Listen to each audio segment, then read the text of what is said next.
Hello friends, welcome back to the next lecture. આપણે આગળના lecture જે છે એમાં આગળનું ચેપ્ટર જે છે એ પૂરું કર્યું હતું, બરાબર. એના પછી નેક્સ્ટ ચેપ્ટર તરીકે આપણે આજે ચેપ્ટર નંબર 18 જે છે દેહજળ અને પરિવહન, બરાબર. મતલબ કે ઇનડાયરેક્ટલી આપણે ટૂંકમાં એવું કહી શકીએ મનુષ્ય જે છે એનું રુધિરાભિષણ તંત્ર, એના વિશે આપણે આજે અભ્યાસ કરવાનો છે, બરાબર. એટલે એના વિશે જોઈએ. હવે ચેપ્ટર જે છે બહુ ઇઝી છે, હૃદયને લગતું છે, ઇન્ટરેસ્ટિંગ ચેપ્ટર છે અને બને એટલું સ્પીડમાં ફટાફટ જે છે રિવિઝન કરવાનો પ્રયત્ન કરીએ. તો સૌથી પહેલાં બે શબ્દ આવે છે. પહેલો શબ્દ છે દેહજળ, બીજો ભાગ છે પરિવહન. દેહજળ એટલે શરીરની અંદર આવેલા બધા પ્રવાહી, જેમાં મોટાભાગે લાલ રંગનું પ્રવાહી એટલે રુધિર, બીજું શ્વેત રંગનું પ્રવાહી એટલે લસિકા. બેનો અભ્યાસ કરવાનો છે. એનું પરિવહન કઈ રીતે થાય છે એના માટેની માહિતી. એમાં સૌથી પહેલું જળ તરીકે આપણે લેશું રુધિર. રુધિર વિશિષ્ટ સંયોજક પેશી, જેમાં પ્રવાહી, આધારક, રુધિરરસ અને અન્ય ઘટકો એટલે કે સંગઠિત રચનાઓ જોવા મળે. શા માટે સંયોજક પેશી છે? કારણ કે બધા અંગો પેશીઓ એકબીજાને સંપર્કમાં રાખે છે, વચ્ચેનું માધ્યમ છે. પ્રવાહી આધારક છે. વિશિષ્ટ એટલા માટે છે કારણ કે કોઈ પણ પેશી જે છે, બરાબર, એનું આધારક પ્રવાહી નથી. આ એકમાત્ર એવી છે પેશી કે જેનું આધારક જે છે, બરાબર, ઘટકોને જોડતો ભાગ એ આધારક પ્રવાહી છે, બરાબર. રુધિરરસ આવેલા છે અને એની અંદર રુધિરના કોષો એટલે કે સંગઠિત દ્રવ્યો આવેલા છે. કયા કયા દ્રવ્યો જે છે કઈ રીતે આવેલા છે અને આપણે એક ચાર્ટ સ્વરૂપે એવું ફટાફટ જે છે જોઈ લઈએ, બરાબર. મેઇન ભાગ આવશે સૌથી પહેલાં રુધિર. રુધિરવાળો ભાગ, રુધિર જે છે એમાં મુખ્ય બે ભાગ. એક ભાગ આવશે રુધિર રસ એટલે કે પ્લાઝમા. બીજો ભાગ જે છે એ લીધેલો છે એમાં સંગઠિત દ્રવ્યો, સંગઠિત પદાર્થો અથવા તો સંગઠિત દ્રવ્યો, બરાબર. બે ભાગ છે. એમાં રુધિરરસ જે છે એ ટોટલ રુધિરનો 55% ભાગ થશે. આ થશે એનો 45% ભાગ, બરાબર. રુધિરરસમાં કયા કયા ઘટકો છે? રુધિરરસવાળા ભાગ જે છે એમાં સૌથી પહેલું જે છે આવેલું છે પાણી. સૌથી વધુ પ્રમાણમાં આવેલો ભાગ જે છે એ છે પાણી. બીજો ભાગ જે છે એની અંદર આવેલા છે ઇલેક્ટ્રોલાઇટ્સ. ટકાવારી બધાની આપેલી છે. ત્રીજો ભાગ જે છે પ્લાઝમા પ્રોટીન. રુધિરરસમાં આવેલા પ્રોટીન, ટોટલ 3 પ્રોટીન આપેલા છે. એક ભાગ જે છે એ છે આલ્બ્યુમિન, આ શ્રુતિ નિયમન કરવા માટે. બીજો ભાગ જે છે એ છે ગ્લોબ્યુલિન.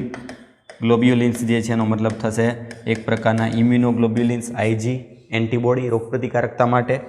ત્રીજો ભાગ જે છે એ છે ફાઇબ્રિનોજન, રુધિર જામવાની ક્રિયા, એના માટે જવાબદાર પ્રોટીન. 3 જે છે થશે plasma protein. Plasma protein, electrolyte, પાણી, આ બધા ઘટકો જે છે ભેગા મળી અને રુધિરરસ બનાવે. રુધિરરસનો એવો ભાગ કે જેમાં રુધિર જામવાની પ્રક્રિયા માટેના ઘટકો આવેલા નથી, ભાગ કયો થશે? સીરમ, બરાબર. સીરમ તરીકે ઓળખાય, જેમાં આ જે ઘટક જે છે રુધિર જામવાની ક્રિયા માટેના કારકો ગેરહાજર અથવા તેના માટેના પ્રોટીન જે છે એમાં હોતા નથી. મતલબ કે રુધિર જે છે જામવા માટે જે જરૂર હોય એ ઘટકો ન હોય તેવા પ્રકારના ઘટક જે છે એને કહેવાય સીરમ, બરાબર. બીજો ભાગ છે સંગઠિત દ્રવ્યો, જેમાં મેઇન 3 આવશે. સૌથી પહેલું રક્તકણ, બીજો ભાગ આવશે શ્વેતકણ, શ્વેતકણના પાછા પેટા પ્રકાર પડશે. ત્રીજો ભાગ આવશે ત્રાકકણ અથવા તો જે મેઇન છે રુધિર કણિકાઓ. બધાના અલગ અલગ નામ છે. રક્તકણ, ઇરિથ્રોસાઇટ, શ્વેતકણ, લ્યુકોસાઇટ,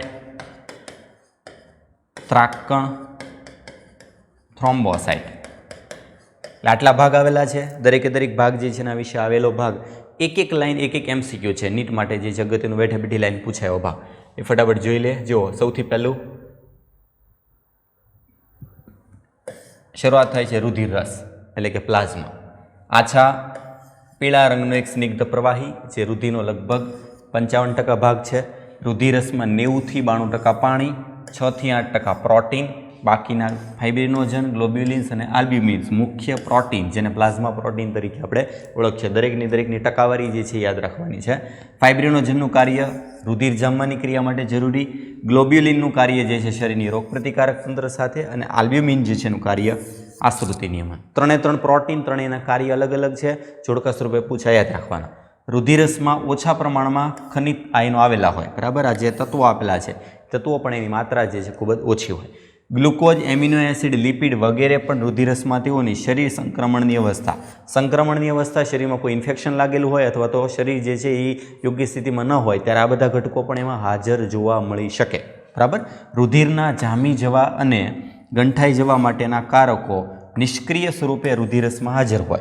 कारको होय छे पण हाजर कई रीते होय? निष्क्रिय। फाइब्रिनोजन निष्क्रिय है, सक्रिय करवा माटे जरूर पड़शे फाइब्रिन, बराबर, मतलब कि फाइब्रिनोजनमांथी फाइब्रिन बनी शके।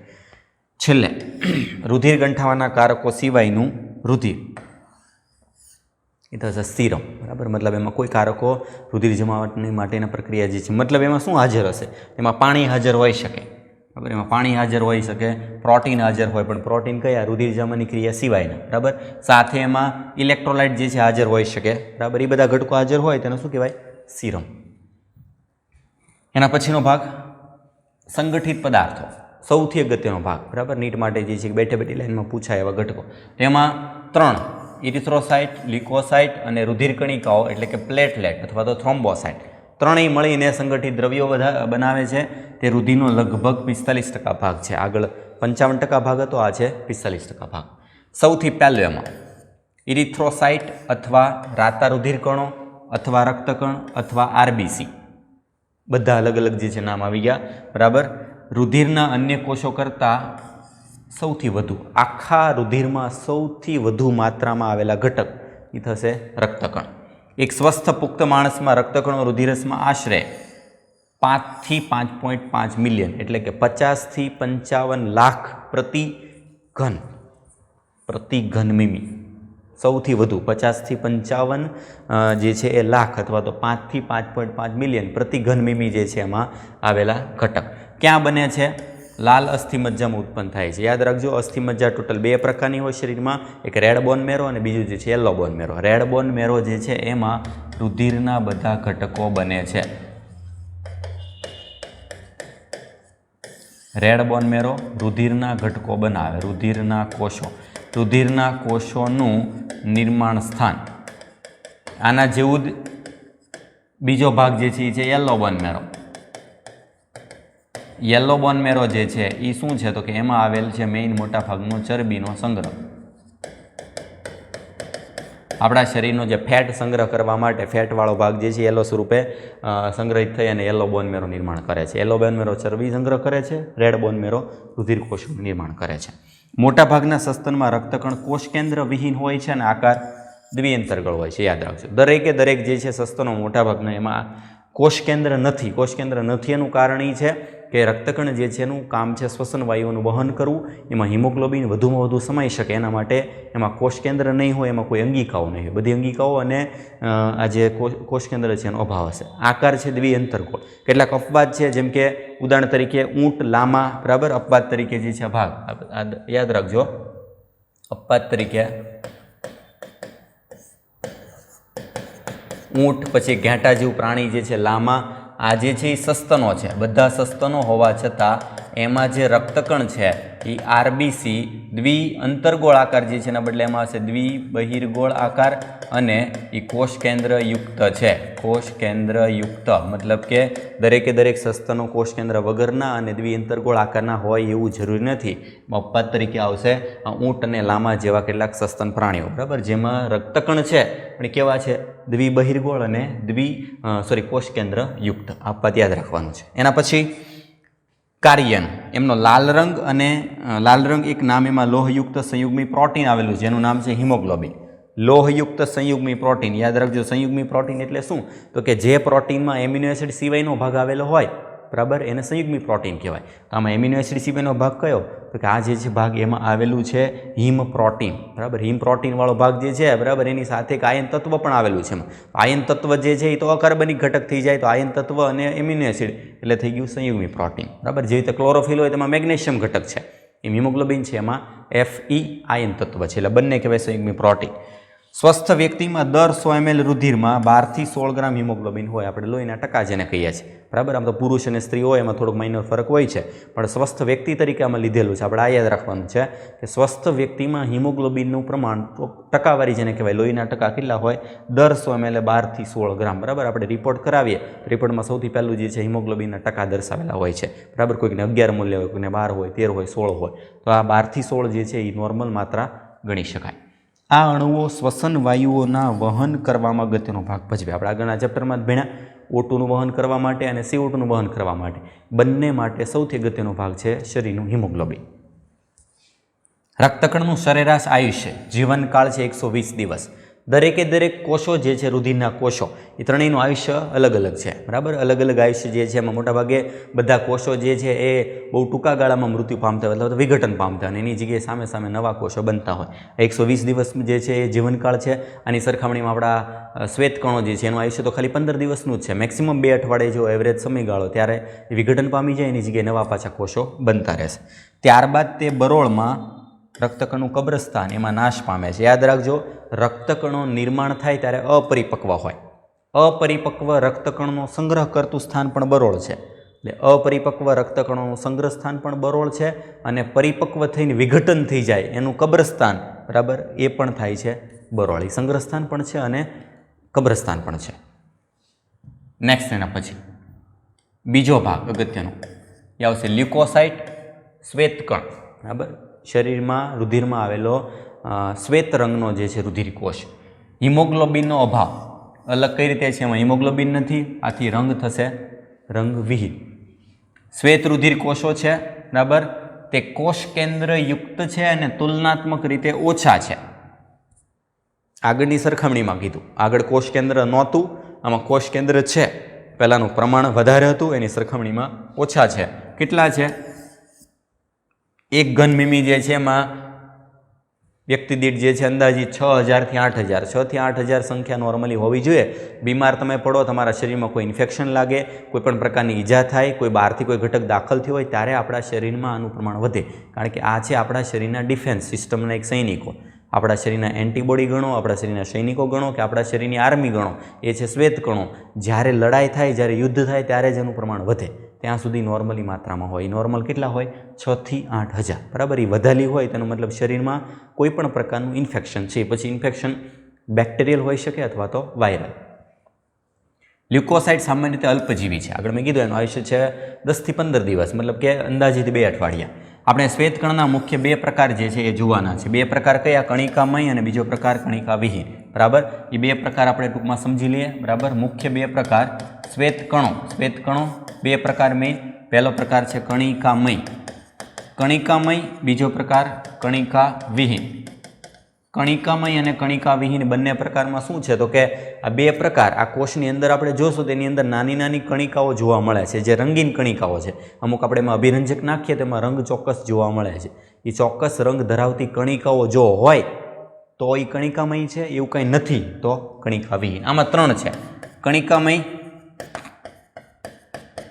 એસિડોફિલ અથવા એનું બીજું નામ ઇઓસિનોફિલ. એસિડોફિલ અથવા ઇઓસિનોફિલ આ પહેલો પ્રકાર છે. બીજો ભાગ જે છે એ છે બેઝોફિલ. ત્રીજો ભાગ જે છે એ છે ન્યુટ્રોફિલ અથવા ગુજરાતીમાં તટસ્થ કણો. આવા ટોટલ 3 પ્રકારના કણિકામય કણો છે. એસિડ, બેઝ અને તટસ્થ. એના આધારે શેના આધારે 3 પ્રકાર પડેલા છે? તો જે એસિડિક અભિરંજકથી કણિકાઓ રંગીન થતી હોય તો એ એસિડોફિલ છે અથવા ઇઓસિનોફિલ.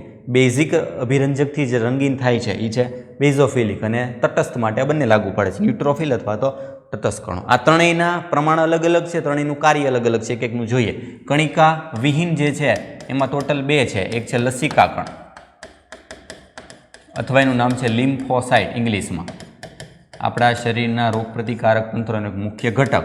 અને બીજો ભાગ જે છે એ છે મોનોસાઇટ અથવા એક કેન્દ્રી કણ. આ ટોટલ 2 પ્રકાર. આ ટોટલ પ્રકાર જે છે એમાં શ્વેતકણો, આગળ કીધું કે શ્વેતકણોનું ટોટલ પ્રમાણ જે છે કેટલું છે? 6000 થી 8000. 6000 થી 8000 પ્રતિ mm³ ઘન મીમી કીધું છે. mm³ જે છે એમાં આટલા પ્રમાણ જોવા મળે છે. હવે એ ટોટલમાંથી પાછા એના પ્રકાર બદલાય છે કે 5 કણો જે છે 5 કણોમાં સૌથી વધુ કયા અને સૌથી ઓછા કયા. એક ક્રમ લખું છું, બરાબર, કે શ્વેતકણોનું પ્રમાણ, ટોટલ શ્વેતકણોનું પ્રમાણ જે છે એમાં સૌથી વધુથી સૌથી ઓછા તરફ આપણે નંબર આપીએ, બરાબર, તો સૌથી વધુ પ્રમાણમાં છે ન્યુટ્રોફિલ. ન્યુટ્રોફિલ સૌથી વધુ પ્રમાણમાં છે. આખા શ્વેતકણોમાં સૌથી વધુ તટસ્થ કણો હોય. બીજા નંબરે છે લિમ્ફોસાઇટ એટલે કે લસિકા કણ. લિમ્ફોસાઇટ બીજા નંબરે છે સૌથી વધુ ન્યુટ્રોફિલ, એનાથી ઓછા લિમ્ફોસાઇટ, એનાથી ઓછા એસિડોફિલ, સોરી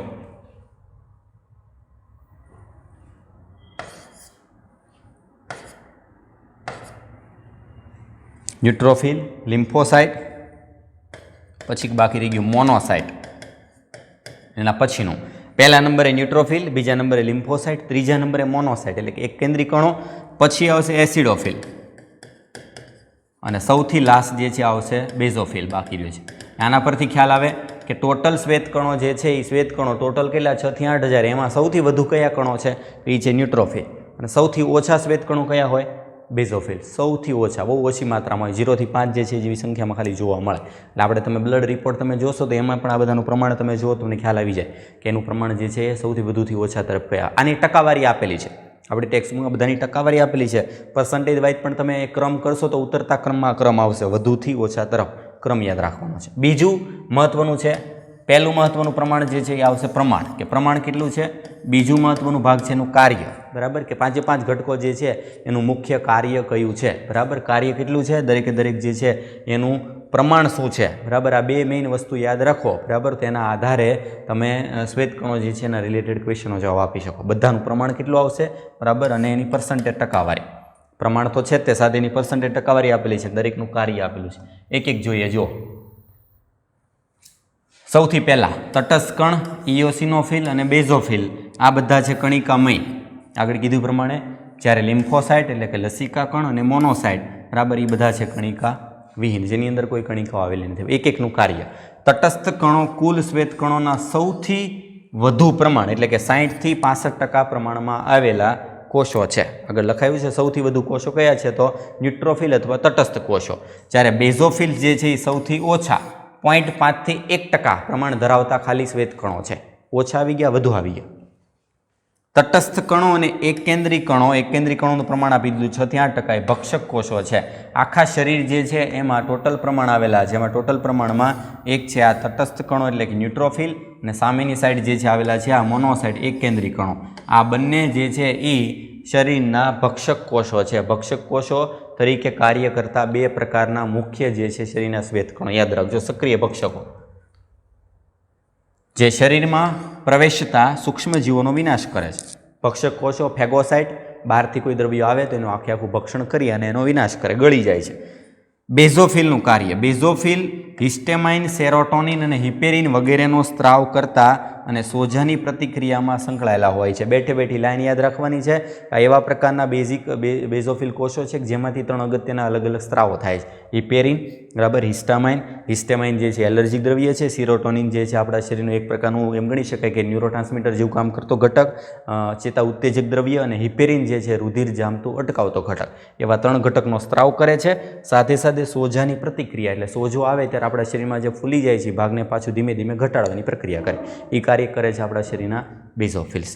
પછીનો ભાગ ઇયોસિનોફિલ, પ્રમાણ આપેલું છે 2 થી 3% અને ચેપની સામે રક્ષણ આપે છે. ચેપ સામે બચાવ કરે છે અને એલર્જીક પ્રતિક્રિયા સાથે સંકળાયેલા હોય છે. એલર્જીક પ્રતિક્રિયા સામે રક્ષણ આપવાનું કામ અને ઇન્ફેક્શન સામે રક્ષણ આપે છે ઇયોસિનોફિલ અથવા તો એસિડોફિલ. લસિકાકણ 20 થી 25% ટોટલ કોષો છે એમાંનો બીજા નંબરનો કોષ. એમાં આપ્યું છે એના 2 પ્રકાર છે. લસિકા કોષ ટોટલ 2 પ્રકારના હોય, બી લસિકા કોષ અને ટી લસિકા કોષ. આગળ પણ આવી ગયું છે. બી લસિકા કોષો જે છે બોન મેરોમાં નિર્માણ થાય, બોન મેરોમાં પરિપક્વ બને.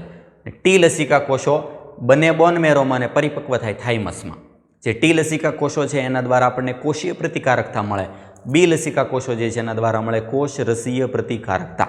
2 પ્રકારની પ્રતિકારકતા અલગ છે અને બંને જે છે એનું કાર્ય અલગ અલગ છે.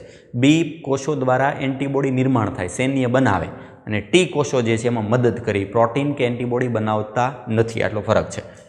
બંને બી અને ટી લસિકાકણો શરીરની રોગપ્રતિકારકતા માટે જવાબદાર છે, કારણ કે એક આપે છે હ્યુમરલ ઇમ્યુનિટી એટલે કે કોષ રસીય પ્રતિકારકતા, બીજો પ્રકાર આપે છે ટી વાળો, એ છે સેલ મેડિએટેડ ઇમ્યુનિટી CMI. બેનું મેઇન કામ રોગપ્રતિકારકતા. પછીનો ભાગ છે રુધિર કણિકા અથવા તો થ્રોમ્બોસાઇટ, ત્રાક કણો કે પ્લેટલેટ. ડેન્ગ્યુ થાય ત્યારે જે કણો ઘટી જાય છે ઘણા કયા છે એ છે પ્લેટલેટ. જેઓ ખંડિત કોષો છે, ખંડિત કોષો છે જે મેગા કેરિયોસાઇટ નામ આપેલું છે. બધા કોષોનો અપરિપક્વ કોષનું નામ હોય જ, આમાં એકનું નામ આપ્યું છે એ મેગાકેરિયોસાઇટ નામના કોષમાંથી બનતા એ ખંડિત કોષો છે, જેવા વિશિષ્ટ કોષોમાંથી ઉત્પન્ન થાય. રુધિરમાં સામાન્ય રીતે એનું પ્રમાણ 1.5 લાખથી 3.5 લાખ જેટલું હોય છે. એટલે બીજા નંબરના સૌથી વધુ આવેલા કણ, પહેલું રક્તકણ, બીજા નંબરે ત્રાકકણ ને ત્રીજું છે શ્વેતકણ. એ પ્રમાણે 3 પ્રમાણે જે છે એમાં જોવા મળે છે. રુધિર કણિકાઓ મોટાભાગે રુધિર જામી જવા માટે અથવા ગંઠાઈ જવા સાથે સંકળાયેલા વિશિષ્ટ ઘટકોનો સ્ત્રાવ કરે છે. એમાં ખાસ કરીને કયા ઘટકો?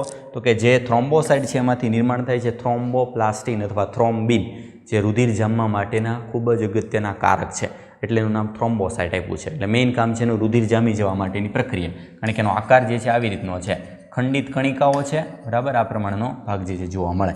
એની અંદર પણ કોષ કેન્દ્ર જે છે એ આવેલું હોતું નથી. એટલે મેઇન ભાગ જે છે આવશે એક જ શ્વેતકણો, જેની અંદર કોષ કેન્દ્ર હાજર હોય છે, બરાબર. અને આ જે ભાગ જે છે એનું મેઇન કામ રુધિર જામવાની પ્રક્રિયા. તેમની સંખ્યામાં ઘટાડો રુધિર ગંઠાવાની ખામી તરફ લઈ જાય છે, જેથી રુધિરમાં શરીરમાંથી રુધિરનો વધારે પડતો વ્યય થાય. એટલે જો આનું પ્રમાણ ઘટી જાય તો બ્લીડિંગ થાય આપણને કોઈ પણ જગ્યાએ તો બંધ નહીં થાય, બરાબર. એટલે જ્યારે પ્લેટલેટ ઘટી જાય ત્યારે કોઈ પણ જગ્યાએ ઈજા થવી ના જોઈએ, કોઈ પણ જગ્યાએ ઘા લાગવા ના જોઈએ, કારણ કે ત્યારે રુધિર જામવાની પ્રક્રિયા બંધ થશે નહીં. આકૃતિ આપેલી છે. આકૃતિવાળા ભાગ જે છે એના આધારે દરેક કોષો ઓળખવાના કદાચ પૂછાય. ઓળખવાના કોષો જે છે યાદ રાખવાના છે. સૌથી પહેલાં આપેલું છે આરબીસી અથવા તો રક્તકણો. રુધિર કણિકાઓ, નાની કણિકાઓ આપેલી છે. ઇઓસિનોફિલ જે છે ઇઓસિનોફિલ, પછી આપેલું છે બેઝોફિલ, તટસ્થ કણ, એક કેન્દ્રી કણ, ટી લસિકા કણ અને બી લસિકા કણ. કદના આધારે તમે જોશો તો ખ્યાલ આવશે. સૌથી મોટા કદનો જે છે કોષ હોય તો એ છે એક કેન્દ્રી કણ. શ્વેત કણમાં સૌથી મોટા કદનો કયો છે? એક કેન્દ્રી કણ, બરાબર. અને સૌથી નાના કદનો જે છે, બરાબર, સૌથી નાના કદનો આવશે લસિકા કણ. સૌથી નાનો કોષ, સૌથી મોટા કદનો આવશે એક કેન્દ્રી કણ, સૌથી નાના કદ જે છે એનો આવશે લસિકા કણ, બરાબર. કદ જે છે એની સરખામણી માત્ર શ્વેત કણોની વાત કરું છું. એટલે આ થઈ ગયા રુધિરના દરેક કોષો અને એના કોષો જે છે એનું કાર્યના આધારે બંધાણ. એમાં બધી બેઠી લાઈન એક MCQ છે, બરાબર. એટલે વ્યવસ્થિત યાદ રાખજો. એના પછી ખૂબ નાનો ટોપિક અને અગત્યનો, કારણ કે તમે જીનેટિક્સના ચેપ્ટરમાં બધું ઓલરેડી ભણી ગયા છો ડિટેલમાં.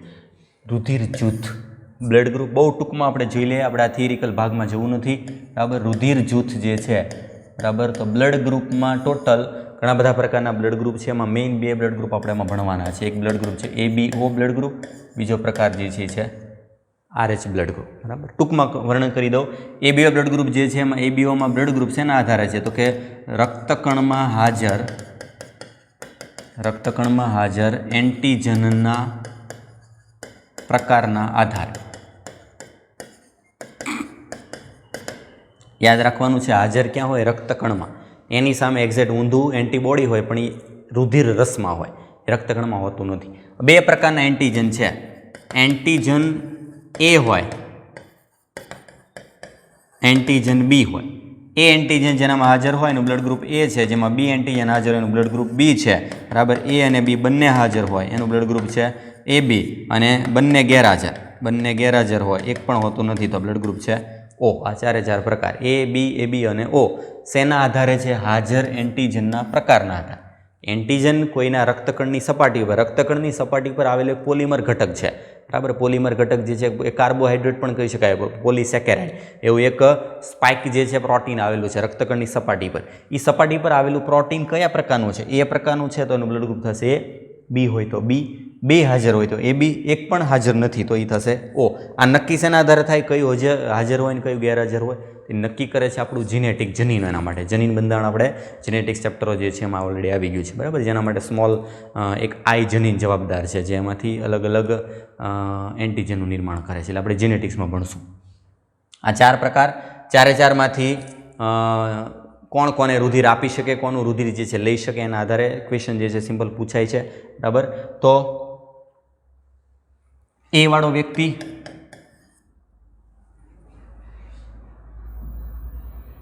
આપણે એક ચાર્ટ લઈ લઈએ ટૂંકમાં.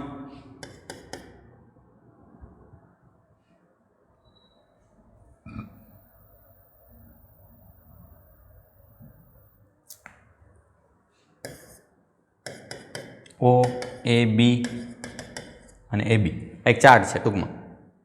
O ની સામે O, A ની સામે A, B ની સામે B, AB ની સામે AB. કોણ કોને રુધિર આપી શકે, કોનું રુધિર લઈ શકે, બીજા કલર જે છે એની સાથે સરખામણી કરીએ તમને ખ્યાલ આવશે, બરાબર। આ 4 મેં અલગ અલગ બ્લડ ગ્રુપ દર્શાવ્યા છે, કોણ કોને રુધિર આપી શકે, કોનું રુધિર લઈ શકે એ સમજવા માટે સિમ્પલ। તો ઓ બ્લડ ગ્રુપ જે છે, ઓ વાળા ઓને રુધિર આપી શકે, જેની બાજુ એરો જાય છે એને રુધિર આપે, અને ઓનું રુધિર લઈ શકે। સેમ બધા માટે એવું, એ વાળા એને રુધિર આપી શકે, એનું રુધિર લઈ શકે, એ બી માટે અને બી માટે સેમ।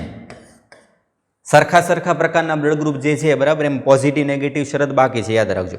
સરખા બ્લડ ગ્રુપ વાળા ભાગ જે છે, બરાબર, તો એને રુધિર આપી શકે, એનું રુધિર લઈ શકે, પણ એ સિવાય શું, તો કે ઓ વાળા જે છે એને પણ રુધિર આપી શકે, એ બીને પણ આપી શકે અને બીને પણ આપી શકે। એનો મતલબ થઈ ગયો ઓ જે છે એ બધાને રુધિર આપી શકે, એ કેવો થઈ જાય, સર્વદાતા। પણ શરત આપું છું, પોઝિટિવ નેગેટિવ બાકી છે, જે માત્ર એમનો પ્રકાર આપણે આપીએ તો ઓ વાળા બધાને રુધિર આપી શકે। એ જ રીતે એ વાળા જે છે એને તો આપી શકે, સામે એ બીને આપી શકે, બી વાળા બીને આપી શકે અને એ બીને પણ આપી શકે।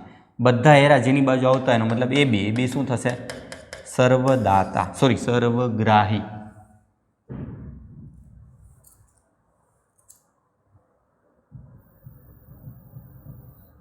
સર્વગ્રાહી, જેમ સર્વદાતા છે એમ એ બી બ્લડ ગ્રુપ જે છે આવશે સર્વગ્રાહી। પણ પોઝિટિવ નેગેટિવને આપણે ધ્યાનમાં લીધા નથી, મતલબ કે એમાં જે આપણે RH બ્લડ ગ્રુપ જે છે એને ધ્યાનમાં નથી લીધો, બરાબર। એટલે આ રીતે કોનું બ્લડ ગ્રુપ જે છે, કોણ કોને રુધિર આપી શકે, કોનું રુધિર લઈ શકે, એ પ્રમાણે ક્વેશ્ચન જે છે પૂછાય। એમાં શરત શું હોવી જોઈએ બહુ ટૂંકમાં તમને કહી દઉં, આમ ગણીએ તો એ થોડુંક અઘરું પડી જશે, બરાબર। તમારે આ એક ઇઝી રીત સમજવા માટે બહુ સિમ્પલ પડશે। નોર્મલી જે છે શરત એવી હોવી જોઈએ કે જે વ્યક્તિ જેને રુધિર આપે છે એ વ્યક્તિ બીને રુધિર આપે છે તો એ વ્યક્તિમાંથી એવો એન્ટીજન સામે ન જવો જોઈએ, સામેના વ્યક્તિમાં એનો એન્ટીબોડી હોય। એટલે આધાર શેના ઉપર છે, એન્ટીબોડી। જે એન્ટીજન તમે આપો છો એની સામેનો એન્ટીબોડી એનામાં હોવો જોઈએ નહીં, નહીંતર એ રુધિર જે છે એ જામી જશે, બરાબર। એન્ટીબોડી સાથે કંઈ લેવા દેવા નથી, એન્ટીજન તમે જે નાખો છો એની સામેનો એન્ટીબોડી એમાં હોવો ન જોઈએ, નહીંતર એનું રુધિર જામી જશે। એટલે એ નિયમ છે, એ પ્રમાણે આપણે રુધિર જે છે એની અરસપરસ કરી શકીએ છીએ, બરાબર। હવે બીજો ભાગ જે છે આવે છે RH। આ ટૂંકમાં ચાર્ટ આપેલો છે, જો એ રુધિર જૂથ, એમાં એન્ટીજન એ, એન્ટીબોડી બી હોય। રુધિર દાતા મતલબ કે કોણ રુધિર જે છે એ વાળાને આપી શકે, આનો મતલબ એવો શું છે, દાતા એટલે કે એ અને ઓ છે એ આને આ રુધિર આપી શકે છે। બીને કોણ આપી શકે, તો કે બી અને ઓ। એ બીને કોણ આપી શકે, તો કે બધા, અને ઓને કોણ આપી શકે, તો કે માત્ર ઓ, બરાબર। જેમાં રુધિર દાન કરી શકે છે એના આધારે તમને સ્વરૂપ જે છે દર્શાવેલો છે, બરાબર। હવે એમાં થોડુંક એડ કરી દઈએ RH જૂથ, એટલે કે પોઝિટિવ નેગેટિવ। RH રુધિર જૂથ શેના પરથી નામ પડેલું છે તમને બધું હિસ્ટ્રી ખ્યાલ છે। રેસસ નામની વાનરની જાતિ, જેમાં એન્ટીજન જે છે રક્તકણની સપાટી પર નોંધાણું, યાદ રાખજો આ પણ રક્તકણની સપાટી પર આવેલો એક એન્ટીજન જ છે જે જેમાં હાજર હોય, બરાબર। RH એન્ટીજન ક્યાં હોય છે, રક્તકણની સપાટી પર, રક્તકણની સપાટી પર। એટલે વધુ એક રક્તકણની સપાટી પર નોંધાયેલો એન્ટીજન જો જે વ્યક્તિમાં હાજર હોય એને નામ આપ્યું RH પોઝિટિવ, બરાબર। ને જેમાં આ એન્ટીજન હોતો નથી, ગેરહાજર છે, એ છે RH નેગેટિવ। આમાં પ્રમાણ આપણે ટેક્સ્ટ બુકમાં એબીઓ રુધિર જૂથ આપણે લઈ લીધું, બરાબર। ભાગ આવી ગયો, પછીનો ભાગ આપણે RH જૂથ।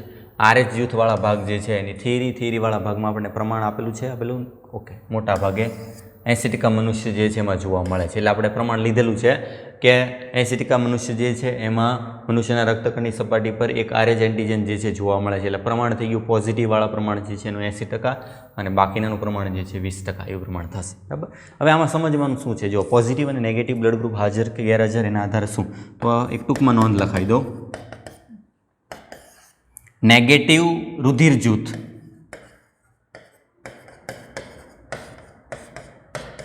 નેગેટિવ અને પોઝિટિવ બંનેને રુધિર આપી શકે,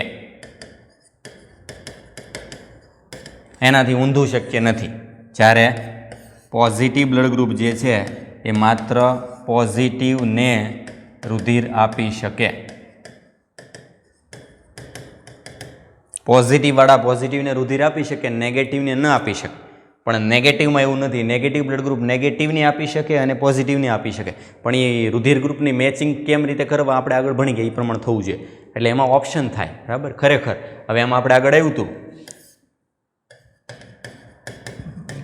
સર્વદાતા, તો સર્વદાતા તરીકે હતું ઓ બ્લડ ગ્રુપ, ઓ બ્લડ ગ્રુપમાં બે પ્રકાર પડશે, ઓ પોઝિટિવ અને નેગેટિવ. તમે વિચારો તેના પરથી ખરેખર સર્વદાતા કોણ થાય?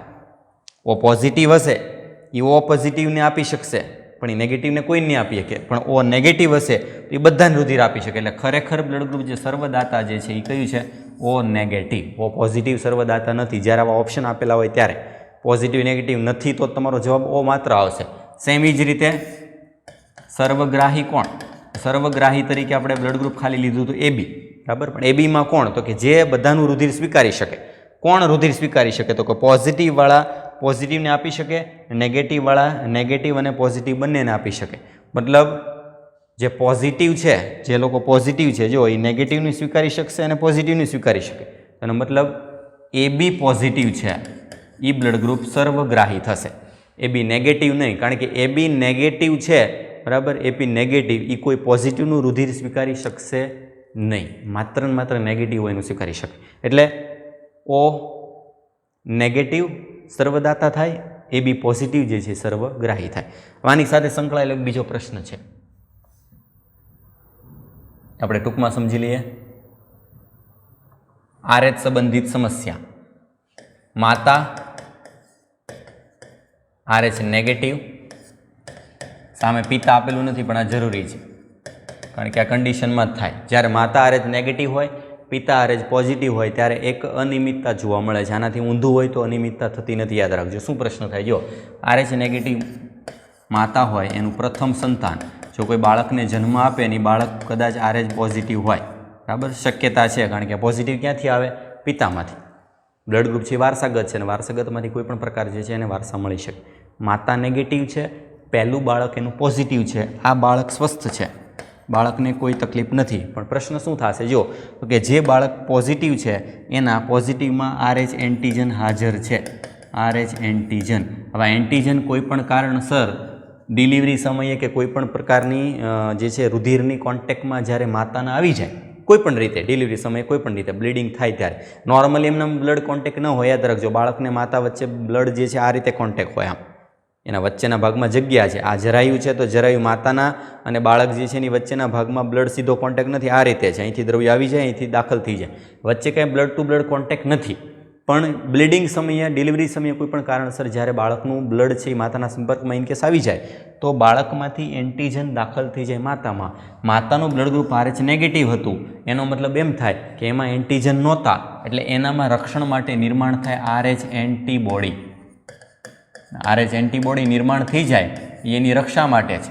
માતા પોતાની સુરક્ષા માટે RH એન્ટીબોડી બનાવી નાખે અને એન્ટીબોડી બની જાય એટલે એન્ટીબોડીમાં ખાસ તમને ખ્યાલ છે કે એમાં મેમરી સેલ છે, સ્મૃતિ કોષો, જે એકવાર કોઈ પણ દુશ્મનને એની હાજરીમાં આવે એટલે યાદ રાખે, જિંદગીભર યાદ રાખે. એટલે એકવાર માતા જે છે એ RH એન્ટીજન પ્રત્યે સંવેદનશીલ થઈ જાય એટલે એનામાં એન્ટીબોડી નિર્માણ થઈ ગયા હોય, મતલબ બીજી વાર જો આવું થશે તરત એની સામે એટેક કરશે, બરાબર. હવે એના પછીનું બીજું સંતાન પણ RH પોઝિટિવ હોય. આમાં શરત છે કે યાદ રાખજો, બીજું સંતાન પોઝિટિવ હોય તો, બીજું નેગેટિવ હોય, ત્રીજું નેગેટિવ હોય, પાંચમું 11મું ગમે એટલામાં હોય. નેગેટિવ હોય તો કંઈ પ્રોબ્લેમ થવાનો જ નથી. માતા નેગેટિવ છે ને બાળક ગમે એટલામાં હોય, નેગેટિવ હોય તો કોઈ તકલીફ નહીં થાય. પહેલું પોઝિટિવ હોય તો એની તકલીફ નહીં થાય, પણ પહેલાં પોઝિટિવ પછી એક સારવાર આપવી પડે. એ સારવાર કઈ છે? તો કે એન્ટીબોડીને દૂર કરવાની સારવાર, એન્ટીબોડી વ્યવસ્થાપન સારવાર આપવી પડે.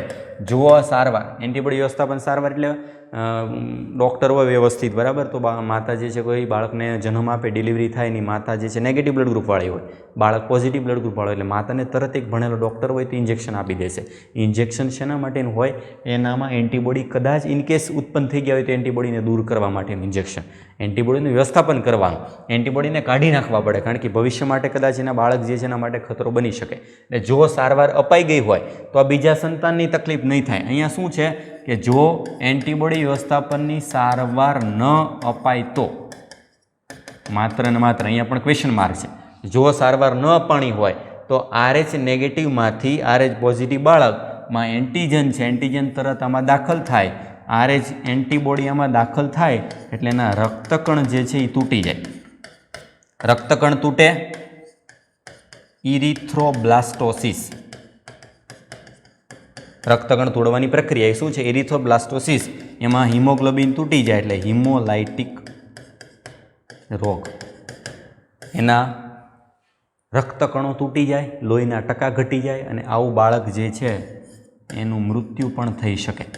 એટલે મોટાભાગે આવા સંજોગોમાં માતા જે છે કે જે માતા નેગેટિવ બ્લડ ગ્રુપવાળી હોય, બરાબર, એને કોઈ પણ પહેલું સંતાન પોઝિટિવ હોય તો ડૉક્ટર મોટાભાગે એવી સલાહ આપે કે તમે બીજા સંતાન જે છે એનું ન વિચારો તો તમારા માટે સારું છે. કારણ કે એક સંતાન જે છે એમાં સંતોષ રાખો, એને યોગ્ય રીતે ઉછેર કરો, એનું જે છે ભરણ પોષણ કરો. કારણ કે બીજો સંતાન કદાચ પોઝિટિવ હોય તો એમાં તકલીફ થવાની સંભાવના છે.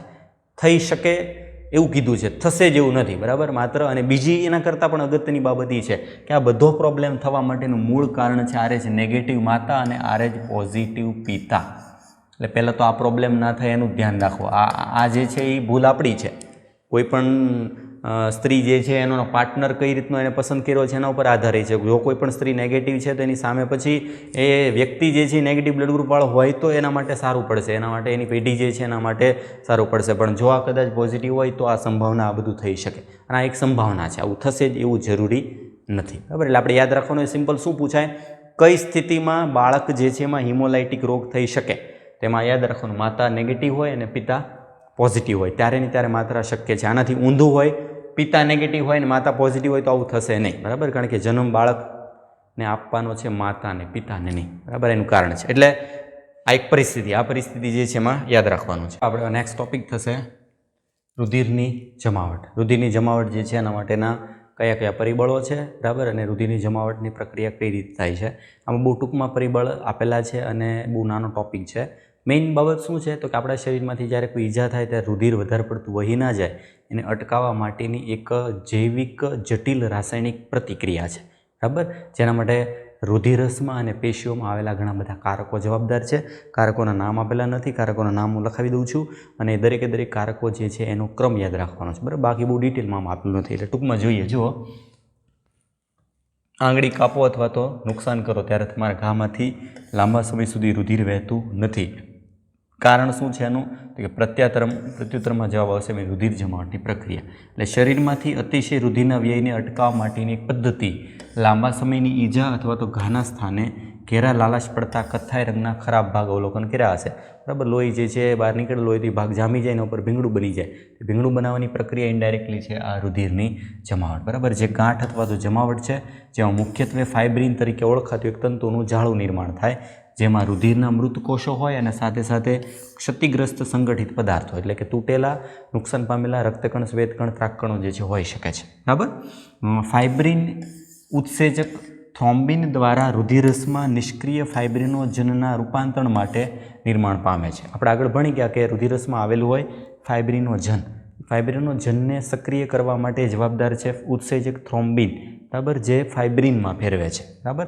થ્રોમ્બિન્સ જે છે એ પ્રોથ્રોમ્બિન તરીકે ઓળખાતા એક અન્ય રુધિરસમાંના નિષ્ક્રિય પદાર્થમાંથી રચાય છે. ઉપરોક્ત પ્રક્રિયા માટે ઉત્સેચક સંકુલ થ્રોમ્બોકાઇનેઝ આવશ્યક છે. આ ઉત્સેચકીય સંકુલ રુધિરસમાં હાજર અનેક નિષ્ક્રિય કારકોની શ્રેણીબદ્ધ પ્રક્રિયા દ્વારા જે છે રચાય છે. એટલે આખી પ્રક્રિયા ટૂંકમાં જે છે આ રીતે થાય છે રુધિર જમાવટની પ્રક્રિયા. રુધિર જમાવટની પ્રક્રિયા માટે સૌથી પહેલાં તો ટોટલ જે છે 13 પ્રકારના કારકો જવાબદાર છે. આ 13 કારકો જે છે, બરાબર, એ 13 કારકોના નામ ખાલી લખાવું છું. પછી 13 કારકો વચ્ચેની પ્રક્રિયા એ ખૂબ જટિલ છે. એના માટે મેઇન જવાબદાર છે કારકો. કારકો જે છે એમાં સૌથી પહેલું કારક છે ફાઇબ્રિનોજન. બીજું કારક છે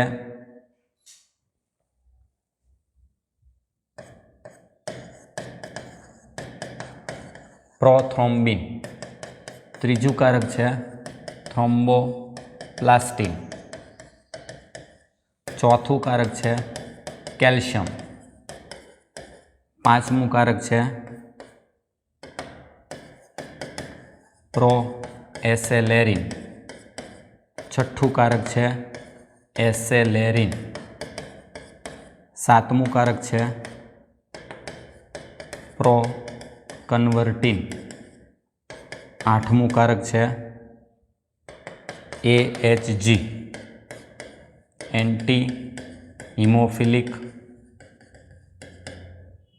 ગ્લોબ્યુલિન્સ. નવમું કારક છે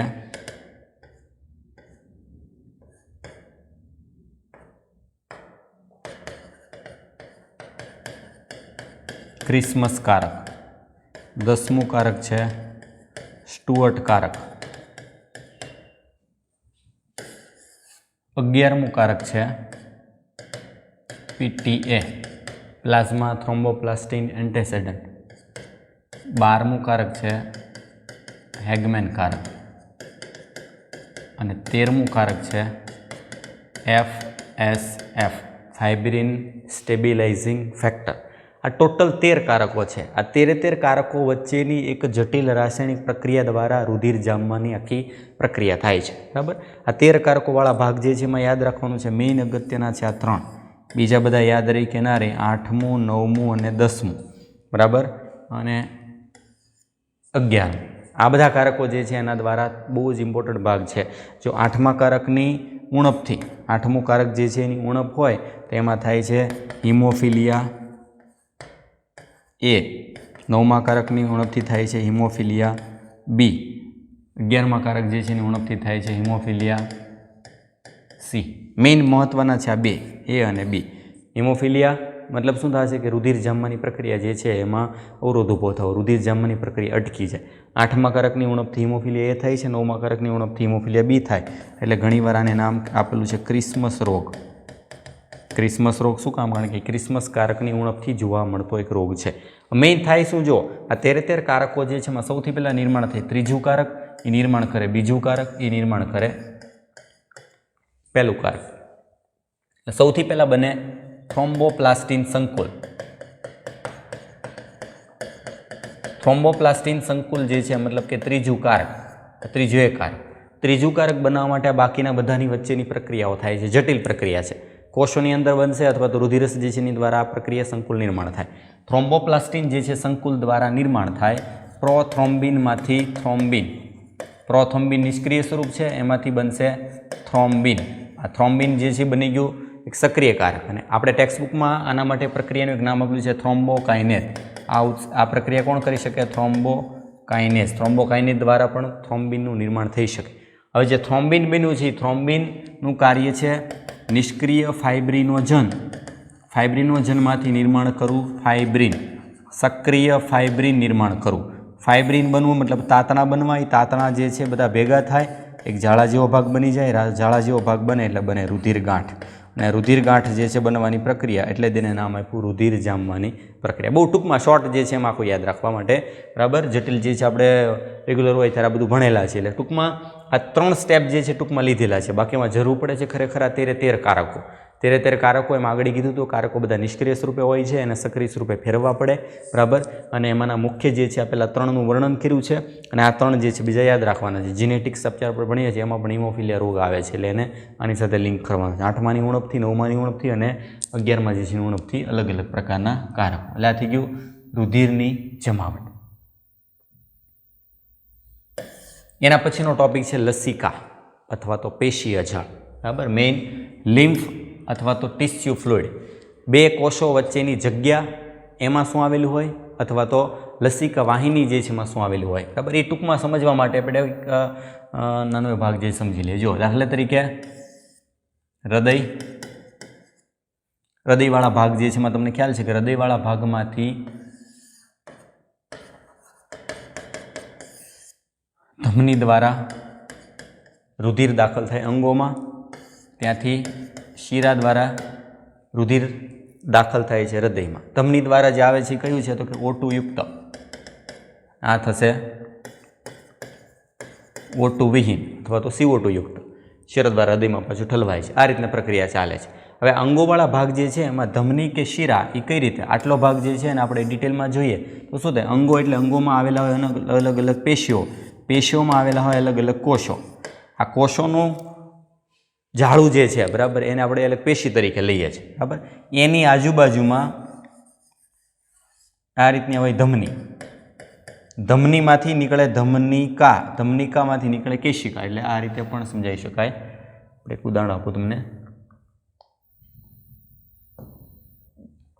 આ જે ભાગ જે દર્શાવેલો છે ધમની, ત્યાંથી કેશિકા, ત્યાંથી શિરિકા. આ થશે ધમનિકા, ધમનિકા. આ થશે શિરિકા અને એની બંનેની વચ્ચેના ભાગમાં છે કેશિકા. આ જે ભાગ જે છે અહીંથી દાખલ થાય છે, અહીંયા ભાગ ભળી જાય છે. હવે ધમનિકા અને શિરિકાની વચ્ચેના ભાગમાં કેશિકા છે. કેશિકા એકદમ એક સ્તરીય પટલવાળો ભાગ. એની અંદરના ભાગમાંથી કેટલાક દ્રવ્યો બીજા કલરથી દર્શાવેલા તમને ખ્યાલ આવે. આની અંદર રહેલા છે રુધિરના ઘટકો છે. આમાંથી ગળાઈને બહાર આવી જાય. બહાર આવી જાય ઘટકો ક્યાં જશે? તો કે પહેલાં તો કોષોની ફરતે આવશે. કોષોની બહારના ભાગમાં ફરતેના ભાગમાં દ્રવ્યો જે છે જમા થશે. જે કોષોની ફરતે જે દ્રવ્ય જમા થાય છે એ કયું દ્રવ્ય છે? તો કે જે રુધિરમાંથી બહાર નીકળી ગયું છે. યાદ રાખજો, રુધિરની નળી ક્યાંય ખુલતી જ નથી. રુધિરનો ટોટલ માર્ગ જે છે આખો બંધ છે. શું કામ? હૃદયવાળા ભાગ જે છે, બરાબર, હૃદયવાળા ભાગમાંથી ધમની, ધમનીનો નાનો ભાગ ધમનિકા, ધમનિકાનો નાનો ભાગ કેશિકા, કેશિકા મોટી થાય એટલે પછી શિરિકા, શિરિકાવાળો ભાગ મોટો થાય એટલે શિરા, અને શિરાવાળો ભાગ મોટો થાય એટલે ફરીથી મહાશિરા દાખલ થઈ જાય હૃદયમાં. આમ આખું રુધિર આ રીતે ફેર્યા જ કરે છે. બંધ રુધિરાભિષણ તંત્ર જે મનુષ્યમાં આવેલું છે એમાં રુધિર કે બહાર નીકળતું જ નથી. તો રુધિરમાં સારા સારા ઘટકો, નકામા ઘટકોને વહન કરવા માટેનું માધ્યમ કયું? તો એ આજે કેશિકામાંથી દ્રવ્યો બહાર નીકળી જાય. આ જે દ્રવ્ય બહાર નીકળીને કોષોની ફરતે વીંટળાણું એ છે પેશીય જળ. આંતરકોષીય પ્રવાહી તરીકે પણ જેને આપણે ઓળખીએ છીએ. બે કોષો વચ્ચેની જગ્યામાં આવેલું પ્રવાહી. આ પ્રવાહીમાં સારા સારા દ્રવ્યો હશે તો કોષની અંદર જશે, બિનજરૂરી દ્રવ્યો હશે કોષમાંથી બહાર નીકળશે. સારા દ્રવ્યો કોષો લઈ લેશે, બિનજરૂરી દ્રવ્યો જે છે એનો બહાર નિકાલ કરી દેશે. હવે બિનજરૂરી દ્રવ્યોનો નિકાલ કરવા માટેની આવેલી છે એક નાની નળી. આ બધા દ્રવ્યો જે છે એનો નિકાલ કરીને એક નળી જે છે એને વહન કરીને ક્યાં દાખલ કરી દે છે? તો કે શિરાની અંદર. એ કોણ દાખલ કરી દે છે? તો કે આ જે દ્રવ્યો બધા જે છે બિનજરૂરી દ્રવ્યો હોય એને લઈ લે છે અને આમાં એક પ્રવાહી સ્વરૂપે એનો ભાગ આગળ વહન થાય. એ જે પ્રવાહી છે એનું નામ છે લસિકા. અને આ લસિકાનું વહન કરતી વાહિની એનું નામ થશે લસિકા વાહિની. મતલબ કે જે દ્રવ્યો રુધિરમાંથી બહાર આવ્યા છે અને પાછા ફરીથી મોકલવા પડશે આપણા માધ્યમમાં, સર્ક્યુલેશન સિસ્ટમમાં. શિરામાં દાખલ થતાં પહેલાં એક બીજું એક તંત્ર નિર્માણ થાય કે જેમાં નાની લસિકા વાહિનીઓ, મોટી લસિકા વાહિની ભેગી મળીને એક લસિકા તંત્ર બનાવે. એની અંદરનું જે પ્રવાહી છે એ છે લસિકા. બરાબર. લસિકા અને પેશીય જળ બે બંધારણ રીતે સમાન છે, પણ ફરક શું છે? સ્થાન. જો કોષોની ફરતે બહાર મુક્ત રીતે આવેલું હોય તો એ પેશીય જળ છે. બરાબર. એનું જ પ્રવાહી જો લસિકા જે છે એની અંદર આવેલું હોય તો એ થશે, સોરી, લસિકા વાહિનીમાં હોય તો લસિકા તરીકે ઓળખાય. લસિકા નામ શું કામ આપ્યું? કારણ કે એ પ્રવાહીમાં મોટા ભાગના લસિકા કણો હોય છે અને આપણું રોગપ્રતિકારક તંત્રનો પણ એક ભાગ ભજવે. લસિકા કણો શું કામ વધારે હોય? આપણે ભણી ગયા કે આ બધા ભાગ જે છે આખા રુધિરમાં સૌથી નાના કદના કણો જે છે લસિકા કણો છે. લસિકા કણો ત્યાંથી ગળાઈ જાય. લસિકણો ગળાઈ જાય એટલે એ માધ્યમ જે છે શ્વેતકણનું પ્રવાહી. આમાં કારણ કે રક્તકણો ગળાઈ નહીં શકે. રક્તકણો મોટા કદના છે. બરાબર. મોટા કદના કણો હોવાથી એમાં લાલ રંગ જે છે બહારની બાજુ આવશે નહીં, જેના લીધે લસિકા નામનું એક પ્રવાહી જે છે બહારની બાજુ ગળાય. મતલબ બહુ સાદી ભાષામાં કે રુધિર સીધું જે છે આખું કોષોના સંપર્કમાં આવવાનું જ નથી ક્યારે.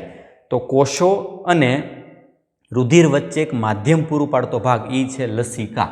રુધિર જે છે એ સારા અને નકામા ઘટકોનું વહન કરે. એક બાજુ કોષો છે, કોષો રુધિરમાંથી સારા ઘટકોને કોષોમાં પહોંચાડવા, કોષોમાંથી બિનજરૂરી દ્રવ્યોને પાછા રુધિરમાં પહોંચાડવા, એ જે માધ્યમ જે છે એ માધ્યમ છે લસિકા. લસિકા માધ્યમ દ્વારા રુધિરમાંથી સારા ઘટકો કોષોને આપી દેશે, બિનજરૂરી દ્રવ્યો કોષોમાંથી પાછા રુધિરમાં પાછા ખેંચી લે. બરાબર. એટલે એ તમે આગળની લાઈન જે છે આમાં તમે જોશો, બરાબર, એટલે ઓટોમેટિક તમને ખ્યાલ આવી જશે કયા કયા ભાગ જે છે લસિકામાં ધ્યાનમાં લીધેલા છે. આ બધા ભાગ જોશો, એનું કાર્ય જોશો. એક વિશિષ્ટ કાર્ય બીજું અલગ આપેલું છે કે આંતરડા જે છે એના રસાંકુરોમાં હાજર પયસ્વીની એટલે કે મોટી લસિકા વાહિની જે છે એમાં લસિકા દ્વારા ચરબીનું શોષણ પણ થાય છે. દ્રવ્યોનું વહન કરવાનું કાર્ય તો છે જ તે, પણ આપણે પાચન તંત્રમાં ભણી ગયા કે રસાંકુરોની ફરતે એક નાની વાહિનીઓ ભેગી મળીને એક મોટી લસિકા વાહિની બનાવતી હતી. મોટી લસિકા વાહિની એનું જ નામ છે બીજું પયસ્વીની, જેનું કાર્ય અલગ છે ચરબીનું શોષણ. બરાબર. એટલે એની સાથે સંકળાયેલું છે. આ ભાગ યાદ રાખવાનો છે. એના પછી જે અગત્યનો ભાગ જે છે આવે છે પરિવહન માર્ગ. મેઇન આપણો ટોપિક જે છે હવે સ્ટાર્ટ થાય છે કે શરીરમાં પરિવહન તંત્ર કયા કયા પ્રકારના હોય, એના પ્રકાર કયા કયા, અલગ અલગ પ્રાણીઓ જે છે એમાં પરિવહન તંત્ર કઈ રીતનું જોવા મળે છે. જો તેમાં ઉદાહરણ ખાસ યાદ રાખવાનું છે. આ ટોપિક નીટ માટે અગત્યનો છે. એમાં જે એક્ઝામ્પલ આપેલા છે એક્ઝામ્પલ ખૂબ અગત્યના છે અને એ એક્ઝામ્પલના આધારે એમાં પ્રકાર બદલાય. તો બે પ્રકારના માર્ગ છે. સૌથી પહેલાં તો ખુલ્લું અને બંધ. ખુલ્લાવાળા ભાગ જે છે એમાં શરીર કોટર હાજર છે. બંધવાળા ભાગ જે છે એમાં શરીર કોટર નથી હોતું. એમાં કેશિકા હાજર હોય, ખુલ્લામાં કેશિકા ગેરહાજર હોય. ખુલ્લું તંત્ર સંધિપાદીઓ અને મૃદુકાયમાં હોય છે. હૃદય દ્વારા પંપ કરેલ રુધિર મોટી રુધિર વાહિનીઓમાંથી પસાર થઈ ખુલ્લી જગ્યા અથવા તો કોટરો, જેને રુધિર કોટર, શરીર કોટર તરીકે ઓળખાતી જે છે ખુલ્લી જગ્યા શરીર ગુહામાં ખુલે છે. જ્યારે નુપુરક અને મેરુદંડી જે છે એમાં બંધ પ્રકારનું પરિવહન તંત્ર હોય છે. તો સૌથી પહેલાં યાદ રાખવાનું છે ઉદાર. એના પછી આમાં હૃદય દ્વારા પંપ કરેલ રુધિર હંમેશા રુધિર વાહિનીઓમાં હોય. રુધિર વાહિનીઓની બંધ અવસ્થા દ્વારા પરિવહન પામે, મતલબ રુધિર જે છે વાહિનીઓમાંથી ક્યારેય બહાર આવતું જ નથી. આગળ જે હમણાં વાત કરી એમાં એને નામ આપ્યું બંધ તંત્ર.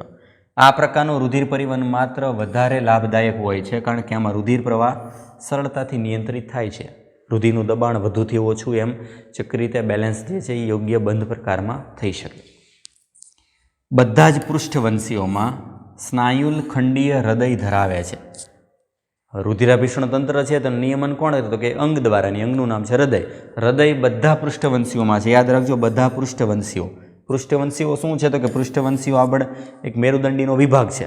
મેરુદંડીનો એવો વિભાગ કે જેમાં કરોડ સ્તંભ નિર્માણ થાય છે. મેરુદંડનું રૂપાંતર કરોડ સ્તંભમાં થાય એ બધા કહેવાય પૃષ્ઠવંશીઓ.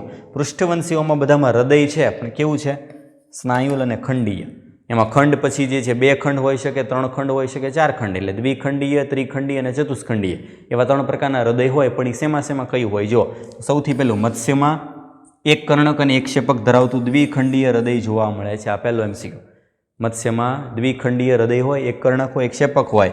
ઉભયજીવી અને સરીસૃપ, મગર સિવાય, મગર અપવાદ છે, જેમાં 2 કર્ણક અને એક ક્ષેપક ધરાવતું ત્રિખંડીય હૃદય હોય.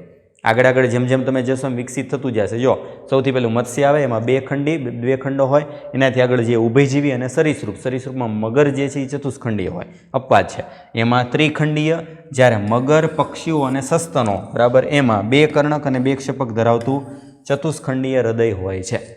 બરાબર. દ્વિખંડીય હોય તેનું વહન કઈ રીતે થાય? ત્રિખંડીય હોય અને ચતુષ્ખંડીય એનું વર્ણન આપ્યું છે.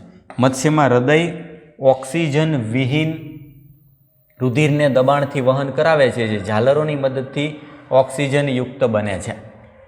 ઓક્સિજન વિહીન રુધિર જે છે હૃદયમાં આવે, ત્યાંથી આગળ વહન થઈને ઝાલરમાં જાય. ઝાલર જે છે સીધો પાણીના સંપર્કમાં, જે પાણીમાં વાયુ વિનિમય કરીને ઓક્સિજન વાળું રુધિર જે છે ફેરવવામાં કરે. એટલે મતલબ એમાં શ્વસન અંગ કયું થઈ જાય? મત્સ્યમાં ઝાલર. જે શરીરના વિવિધ ભાગોમાં પહોંચાડવામાં, આપણામાં જેમ ફેફસા જે કામ કરે છે એ મત્સ્યમાં કોણ કામ કરે છે? ઝાલરો. ત્યાંથી ઓક્સિજન વિહીન રુધિર હૃદય તરફ ફરી પાછું વળે છે. એટલે કે આવું પરિવહનને એકલ પરિવહન અથવા તો એકવડું પરિવહન કહેવાય છે. મનુષ્યમાં રુધિર પરિવહન બેવડું હોય, એની સરખામણીમાં મત્સ્યમાં કેવું હોય? એકવડું પરિવહન. ઉભયજીવી અને સરીસૃપ એમાં ડાબું કર્ણક ઝાલરો, ફેફસા અને ત્વચામાંથી ઓક્સિજનયુક્ત રુધિર મેળવે છે. જમણું કર્ણક શરીરના વિવિધ ભાગોનું ઓક્સિજન વિહીન રુધિર મેળવે છે. મનુષ્યની જેમ જ જમણો ભાગ હોય એમાંથી અશુદ્ધ રુધિર આવે, ડાબો ભાગ હોય એમાં શુદ્ધ રુધિર આવે. ડાબા ભાગમાં શુદ્ધ રુધિર આવે ક્યાંથી? તો એ કીધું છે કે કાં તો ઝાલરો હોય કાં તો ફેફસા હોય. અંગમાંથી એના ડાબા ભાગ જે છે એમાં દાખલ થાય. તેમ છતાં એકલ ક્ષેપકમાં મિશ્રિત થાય છે, કારણ કે ક્ષેપક એક જ છે. એમાં હૃદય જે છે આ પ્રમાણેનું છે. હૃદય જે છે આ રીતનું જોવા મળે, આ રીતનું જોવા મળે. ડાબું કર્ણક છે બરાબર, જમણું કર્ણક છે, અને ક્ષેપક એક જ છે બરાબર. આ બાજુ તો કે આ બાજુ શુદ્ધ રુધિર આવશે, આ બાજુ ભાગ જે છે અશુદ્ધ રુધિર આવશે. થોડું અલગ દર્શક ઊંધું થઈ ગયું છે. એટલે અશુદ્ધ રુધિર જમણા કર્ણકમાં, શુદ્ધ રુધિર ડાબા કર્ણકમાં, ત્યાંથી બે મિશ્ર થઈ ક્ષેપકમાં રુધિર કેવો આવશે? મિશ્ર આખું અંગોમાં દાખલ થશે, અંગોમાંથી પાછું ડાબા કે જમણા ક્ષેપકમાં. આ રીતનું અપૂર્ણ બેવડું પરિવહન, બેવડું પરિવહન નહીં પણ એમાં અપૂર્ણ પરિવહન છે. એટલે એમાં નામે પૂછો કે ઉભયજીવી અને સરીસૃપોમાં અપૂર્ણ પરિવહન જોવા મળે. અપૂર્ણ બેવડું પરિવહનમાં મગર અપવાદ છે બરાબર. પક્ષી અને સસ્તન જેમાં ઓક્સિજન વિહીન અને ઓક્સિજન યુક્ત રુધિર અનુક્રમે 2 વિભાગમાં વિભાજિત થાય છે. મનુષ્યમાં એમ ડાબો ખંડ આખો જે છે એ જમણી બાજુનું ભાગ, ડાબી બાજુનો ભાગ જે છે શુદ્ધ રુધિરનું વહન કરે છે. જમણી બાજુનો ભાગ આખો અશુદ્ધ રુધિર, મતલબ એમાં શુદ્ધ અશુદ્ધ રુધિર ક્યાંય ભેગું જ નથી થતું. એવા પ્રકારનું જે પરિવહન જે છે બરાબર, એને નામ આપેલું છે બેવડું પરિવહન. એટલે કે આ પ્રાણીઓમાં 2 અલગ અલગ પરિવહન માર્ગ હોય છે. તેથી આવા પ્રાણીઓને બેવડું પરિવહન ધરાવતા પ્રાણીઓ તરીકે ઓળખી શકાય. આપણે મનુષ્યમાં આ જ પરિવહન તંત્ર ભણવાનું છે બરાબર. એટલે આપણે ડિટેલમાં તંત્ર જે જોઈએ, માનવ પરિવહન તંત્ર. માનવ પરિવહન તંત્ર આખી થિયરીવાળો ભાગ જે છે ડિટેલમાં લેવા કરતાં હું એક આકૃતિ સાથે બધા ભાગ જે છે દર્શાવતો જાઓ બરાબર. અને એને બહુ ટૂંકમાં તમારે જે છે આ રીતે યાદ રાખવાનું. જો મનુષ્યમાં માનવ પરિવહન તંત્ર, તો માનવ પરિવહન તંત્ર જે છે એમાં મેઇન મુખ્ય અંગ છે હૃદય. હૃદયની ફરતે આવેલું હોય હૃદ આવરણ. પરિહદ આવરણ જેને કહેવાય. પરિહદ આવરણમાં આવેલું હોય એક પ્રવાહી, જે પરિહદ પ્રવાહી છે હૃદયને આંચકા સામે રક્ષણ આપે. બરાબર, એવું થઈ ગયું કે આવરણ. હૃદય જે છે મુઠ્ઠી જેટલા કદ જે છે એનું એક નાનું અંગ જે એક પંપ તરીકે વર્તે. આપણા હૃદય જે છે એમાં ટોટલ 4 ખંડો આવેલા હોય છે. 4 ખંડોવાળા ભાગ જે છે એમાં એક ભાગ જે છે એ આવશે જમણું કર્ણક. બરાબર, આ બાજુનો ભાગ જે છે થશે ડાબું કર્ણક, જમણું ક્ષેપક અને ડાબું ક્ષેપક. 4 ટોટલ ખંડો. 4 ખંડો જે છે એમાં 4 ખંડોને જુદું પાડતું એક પટલ. 2 ઉપરના 2 ખંડો નાના કદના છે, નીચેના 2 ખંડો મોટા કદના છે. બરાબર, જમણા કર્ણક અને ડાબા કર્ણક વચ્ચે આવેલી દિવાલ તો આ કહેવાય આંતર કર્ણક પટલ. એ જ રીતે 2 ક્ષેપકો વચ્ચેનો પડદો આ થશે આંતર ક્ષેપક પટલ. 2 કર્ણકો અને ક્ષેપકો વચ્ચે આવેલો પડદો, 2 કર્ણકો અને 2 ક્ષેપક વચ્ચે આવેલો પડદો એટલે આપણે તો છે આંતર કર્ણક ક્ષેપક પટલ. ટોટલ 1, 2 અને 3 પટલ દ્વારા 4 ખંડોમાં વિભાજિત છે મનુષ્યનું હૃદય. બરાબર, આ જે હૃદય જે છે એમાં 4 ખંડોમાં પટલ આવશે 3. એ 3 પટલ જે છે એના દ્વારા આવા 4 ખંડો નિર્માણ થાય. આ 4 ખંડોવાળા ભાગ જે છે એની અંદર બીજો મહત્વનો ભાગ આવેલો છે. એની અંદર આવેલા છે વાલ્વ. એ વાલ્વ કયા કયા છે અને કયા પ્રકારના ગોઠવાયેલા છે એ જોઈ લેજો.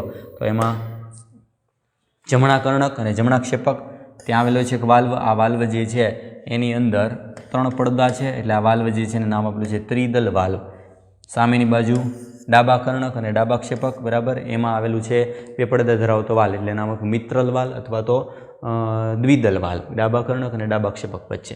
બરાબર, ક્યાં કયું રુધિર ક્યાંથી ક્યાં જવાનું છે અને ક્યાંથી ક્યાં પાછું આવવાનું છે જોઈ લેજો.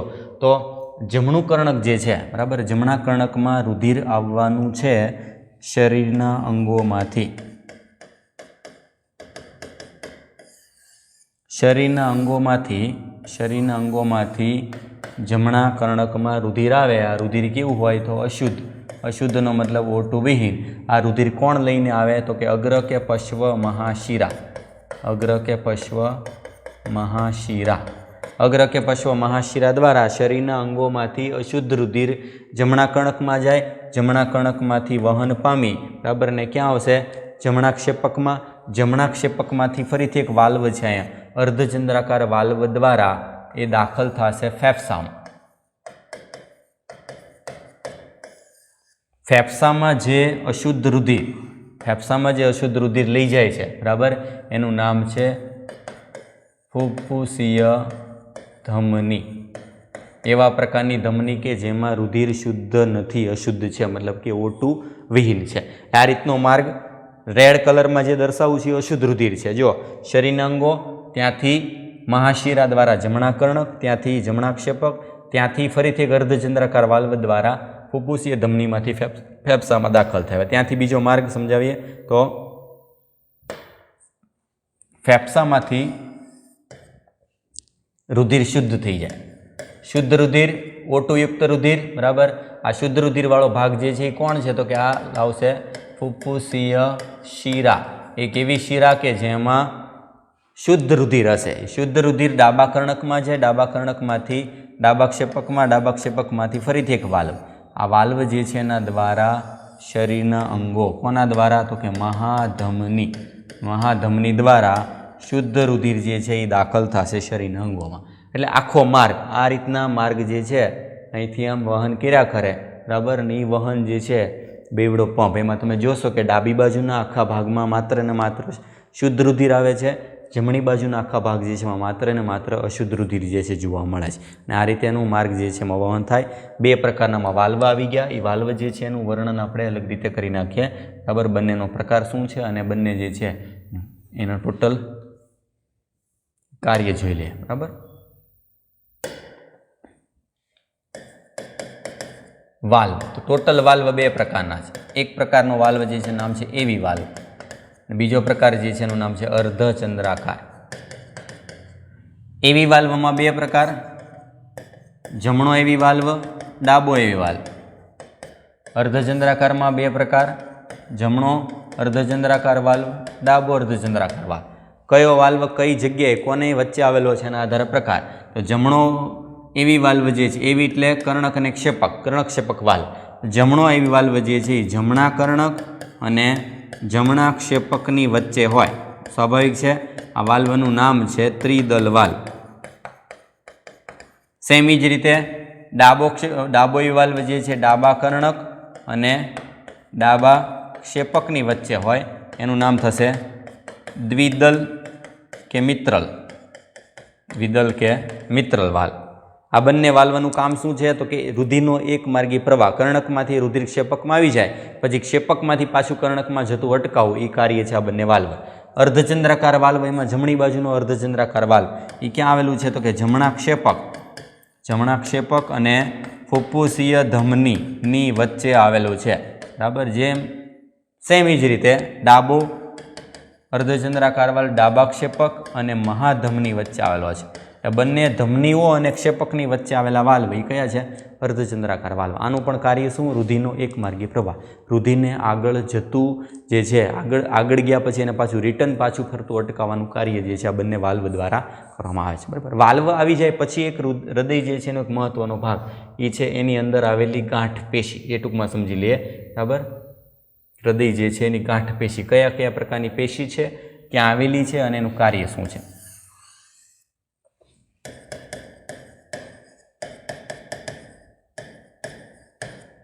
બે પ્રકારની ગાંઠ પેશી આવેલી છે.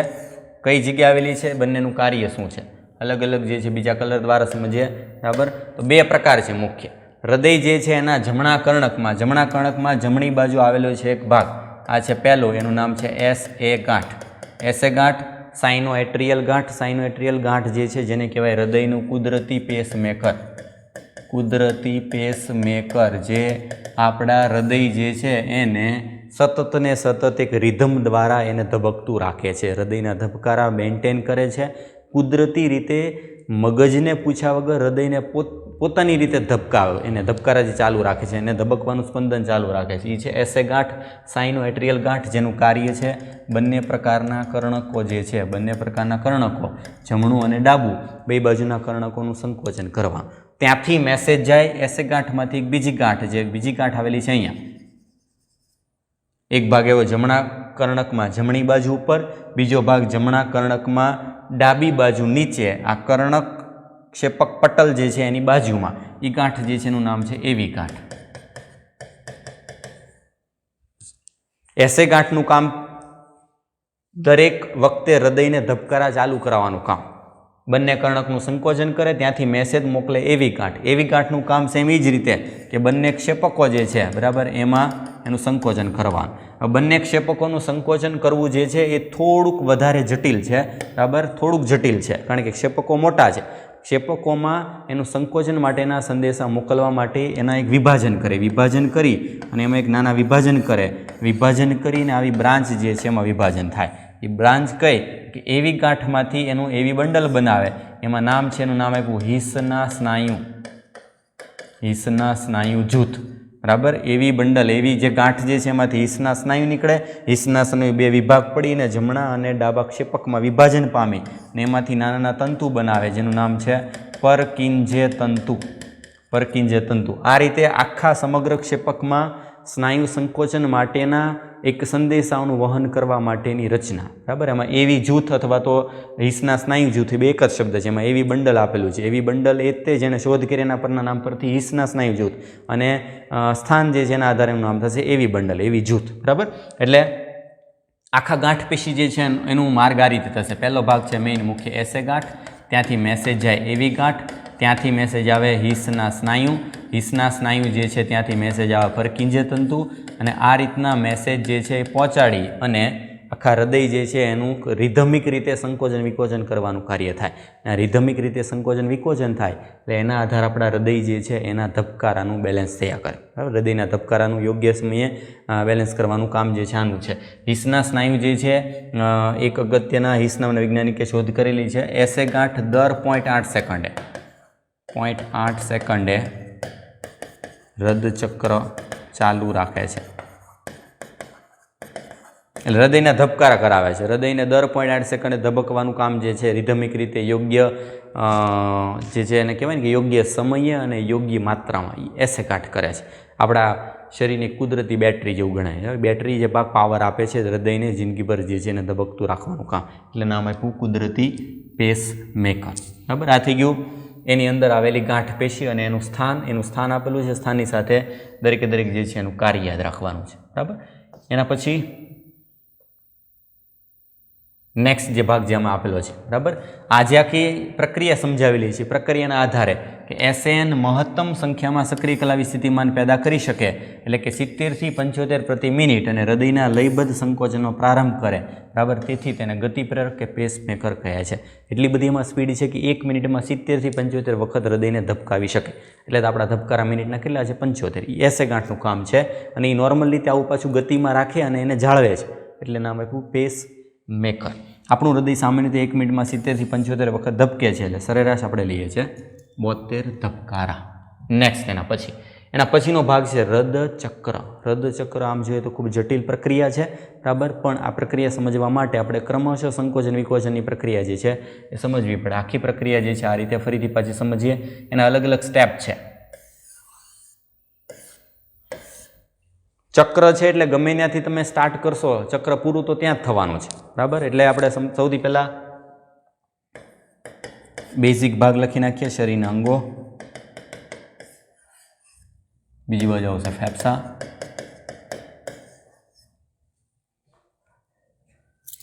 અલગ અલગ કલર દ્વારા આપણે માર્ગ સમજી અને સમજવાનો પ્રયત્ન કરીએ. બરાબર. સૌથી પહેલાં શરૂઆત ક્યાંથી થાય? જો તો સૌથી પહેલાં હૃદયચક્રનો કુલ સમય જે છે, બરાબર, એ છે 0.80 સેકન્ડ.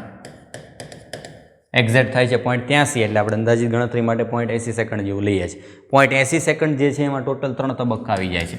સૌથી પહેલાં આવે છે સિસ્ટોલ.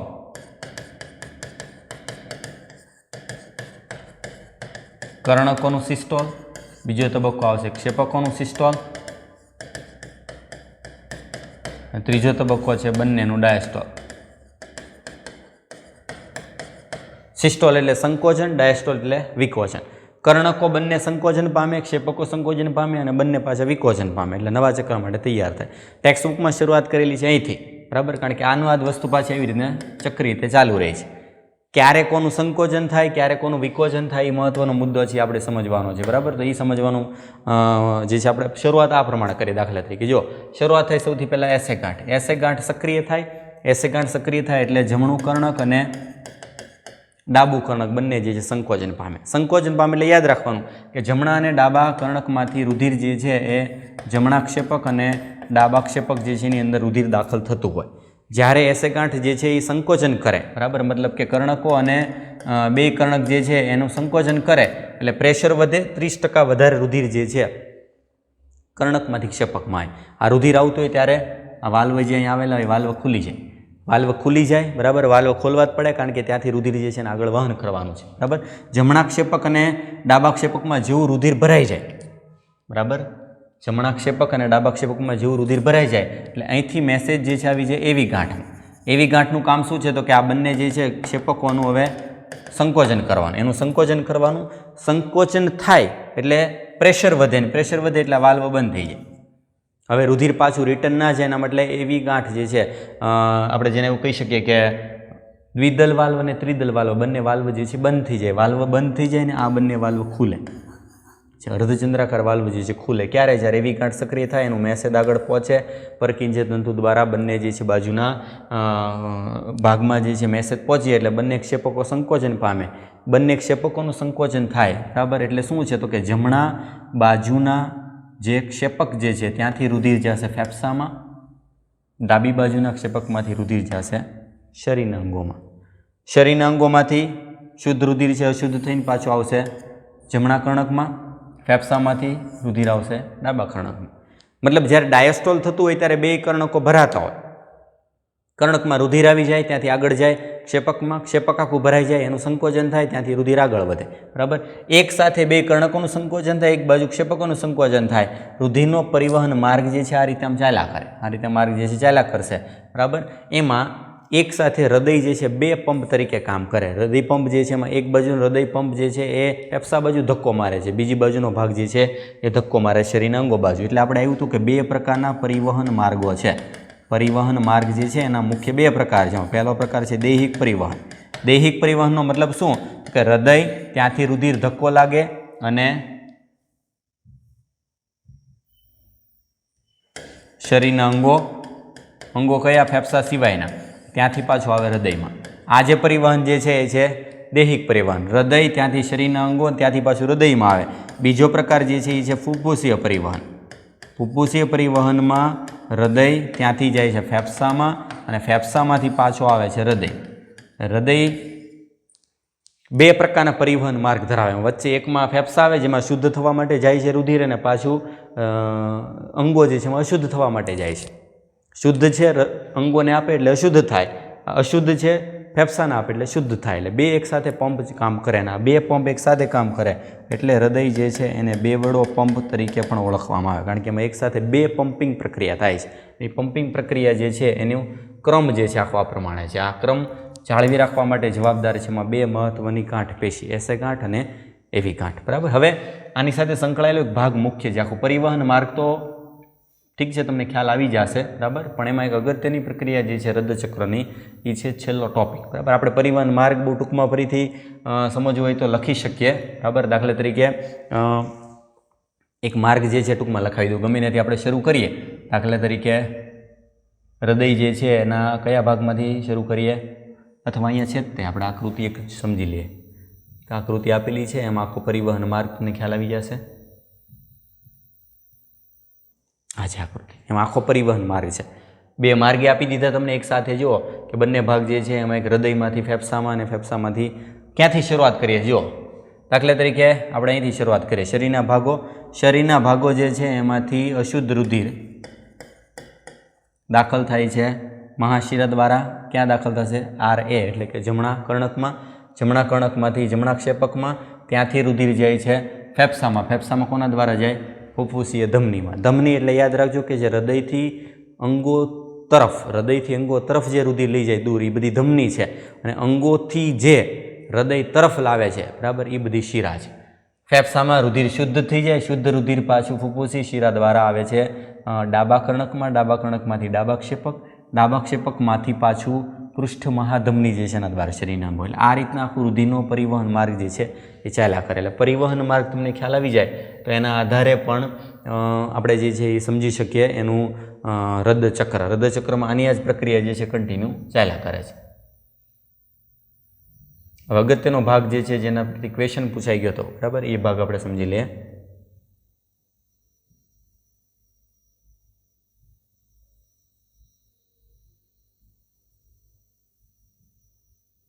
હૃદચક્રવાળા ભાગ જે છે એમાં એક અગત્યનો મેઇન ટોપિક છે. આ ટોપિક સમજી લેજો. તો સૌથી પહેલું હૃદય પ્રતિ મિનિટે 72 વખત ધબકે છે. આમાંથી નક્કી કરી શકાય કે એક હૃદચક્રનો સમય છે 0.8 સેકન્ડ, કારણ કે 60 સેકન્ડ જે છે એમાં 72 વખત એટલે 60 ભાગ્યા 72 એટલે કેટલા આવશે? 0.8. એક હૃદચક્ર એક ધબકારાનો સમય છે 0.8 સેકન્ડ. આ દરમિયાન દરેક ક્ષેપક આશરે 70 ml રુધિરને બહાર ધક્કો મારે છે. એક ધબકારો થાય એટલે કે હૃદય દ્વારા જે ધક્કો લાગે એ ધક્કો લાગે એમાં ક્ષેપક દ્વારા કુલ રુધિરનો જથ્થો કેટલો બહાર જાય છે? 70 ml. આ જે બહાર જતા રુધિરના જથ્થાને નામ આપ્યું સ્પંદન કદ અથવા તો સ્ટ્રોક વોલ્યુમ. સ્પંદન ધબકારા દ્વારા બહાર જતું કદ એટલે નામ આપ્યું સ્પંદન કદ. સ્ટ્રોક વોલ્યુમ એટલે કે SV. સ્ટ્રોક વોલ્યુમને હૃદ દર વડે ગુણવાથી હૃદ કાર્યક્ષમતા મળે છે. એક સૂત્ર મળે, જો હૃદ કાર્યક્ષમતા, હૃદયની ક્ષમતા, કાર્ય કરવાની ક્ષમતા બરાબર હૃદ દર ગુણ્યા સ્ટ્રોક વોલ્યુમ. આ એક સૂત્ર છે. આ સૂત્રના આધારે આગળના નીટ જે છે એમાં ક્વેશ્ચન પૂછાઈ ગયેલો છે બરાબર. ક્વેશ્ચન તમને સમજાવું અને સાથે સાથે જે છે આ સૂત્ર સમજાવી દઉં. હૃદ કાર્યક્ષમતા એટલે શું? આપણે એને 1 મિનિટ જે છે એના સંદર્ભમાં ગણીએ. હૃદ જે છે એને 1 મિનિટના સંદર્ભમાં ગણીએ બરાબર. તો સૌથી પહેલાં સ્ટ્રોક વોલ્યુમ જે છે એ શું છે? સ્ટ્રોક વોલ્યુમ જે છે એ 70 ml છે. સામાન્ય વ્યક્તિ જેમાં આગળ આવ્યું કે 70 ml સ્ટ્રોક વોલ્યુમ છે એના ગુણ્યા હૃદ દર આપણે દાખલા તરીકે લઈએ 72 એટલે શું થયું? 72 પર મિનિટ. 1 મિનિટ લીધી છે. 1 મિનિટમાં 72 ધબકારા છે તો 72 ધબકારા એના ગુણ્યા 70 બરાબર કરશો બરાબર એટલે અંદાજિત આવશે 50-40. અંદાજિત આવશે 50-40 ml. એટલે અંદાજિત શું થયું? અંદાજિત 5 લિટર. 5 લિટર જે છે શું થઈ ગયું? હૃદયની કાર્યક્ષમતા પર મિનિટ. કારણ કે 1 મિનિટમાં લીધું છે. 1 મિનિટમાં હૃદય દ્વારા કુલ 5 લિટર રુધિરને ધક્કો લાગે છે. એ 5 લિટર રુધિરને ધક્કો લાગે એ કહેવાય હૃદયની કાર્યક્ષમતા. મતલબ આપણું હૃદય જે છે એ કેટલી ક્ષમતા દ્વારા રુધિરને પંપ કરી શકે છે? 1 મિનિટમાં કેટલું? 5 લિટર. હવે આના આધારે એક એક્ઝેક્ટલી એક ઊંધો જે છે ક્વેશ્ચન પૂછાઈ ગયો હતો નીટમાં જે ક્વેશ્ચન હતો એ નીટમાં ક્વેશ્ચન શું હતો? જો આ રીતે ક્વેશ્ચન હતો કે એક હૃદય જે છે હૃદયની કાર્યક્ષમતા આપેલી હતી. હૃદયની કાર્યક્ષમતા છે 5 લિટર એટલે 5000 ml. ક્ષેપકમાં દાખલ થતું રુધિર છે 100 ml અને ક્ષેપકમાંથી બહાર નીકળતું રુધિર એ છે 50 ml. અથવા ઇનડાયરેક્ટલી એમ કે ક્ષેપકમાં રુધિર 100 ml દાખલ થાય છે અને એનું સંકોચન દરમિયાન એમાં પડ્યું રહી છે 50 ml. એમાં પડ્યું રહી છે 50 ml. તો બહાર નીકળતો જથ્થો કેટલો છે? 50 ml. આના પરથી આપણને ઇનડાયરેક્ટલી જે છે મળી ગયું. આ થઈ ગયું સ્ટોક વોલ્યુમ. સ્ટોક વોલ્યુમ કેટલું મળ્યું? આમાં 50 ml. 100 ml એમાં હતું, સંકોચન થયું અને બહાર નીકળ્યું. બહાર જે નીકળ્યું એ છે શું છે? સ્પંદન કદ. એ આમાં 70 ml નોર્મલી હોય. આ વ્યક્તિમાં કેટલું છે? 50 ml. તો એ વ્યક્તિના ધબકારા કેટલા હશે? આ પૂછ્યું હતું.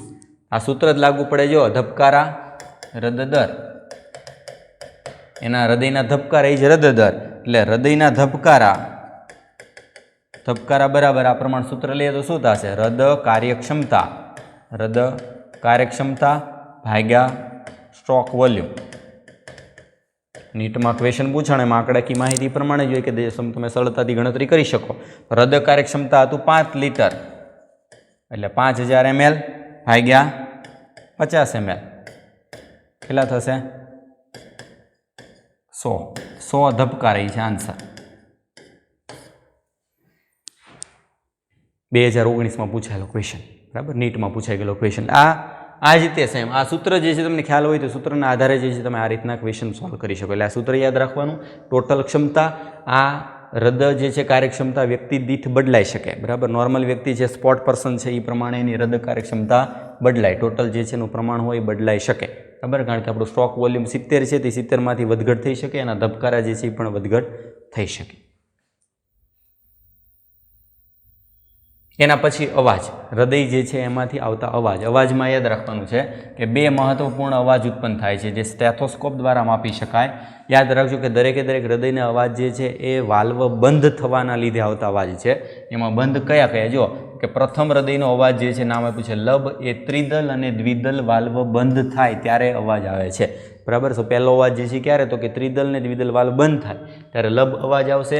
બીજો અવાજ જે છે એ છે ડબ. લબ ડબ જે છે એ અર્ધચંદ્રાકાર વાલ્વ બંધ થાય ત્યારે થાય.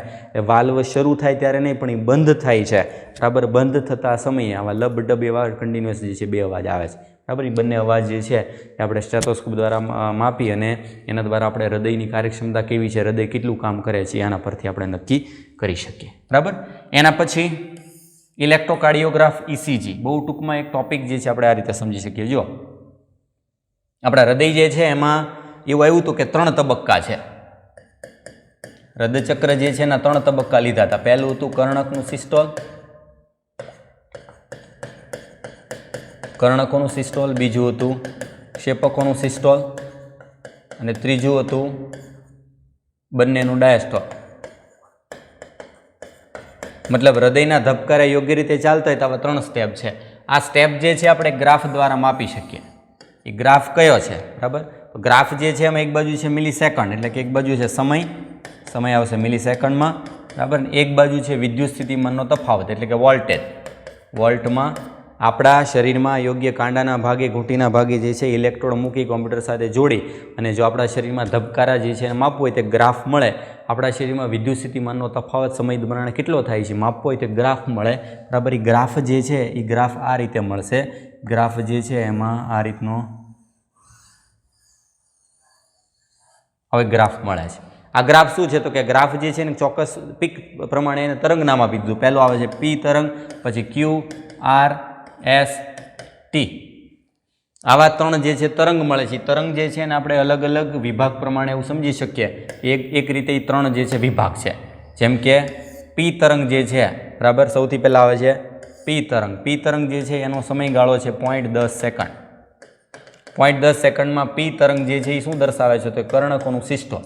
કર્ણકોનું સિસ્ટોલ થતું હોય તો આપણને આવો પી તરંગ યોગ્ય મળશે. ત્યાંથી પછી ક્યુ, આર અને એસ, આ ત્રણેય ભાગ, ક્યુ, આર અને એસ, આ જે સમય છે 0.30 સેકન્ડ. 0.30 સેકન્ડ સુધીના ભાગમાં જો ક્યુઆરએસ તરંગ યોગ્ય મળતું હોય તો ક્યુઆરએસ તરંગ જે છે એ દર્શાવે છે બંને ક્ષેપકોનું સિસ્ટોલ. કર્ણકનું સિસ્ટોલ યોગ્ય થતું હોય તો પી તરંગ મળશે. ક્યુઆરએસ તરંગ જે છે સમય 0.30 સેકન્ડ સુધી આવી રીતના વ્યવસ્થિત ગ્રાફ મળે તો આપણા બંને ક્ષેપકો જે છે એનું સંકોચન યોગ્ય થતું હોય. અને લાસ્ટ છે છેલ્લો ટી તરંગ, જે સૌથી લાંબો હોય 0.40 સેકન્ડ.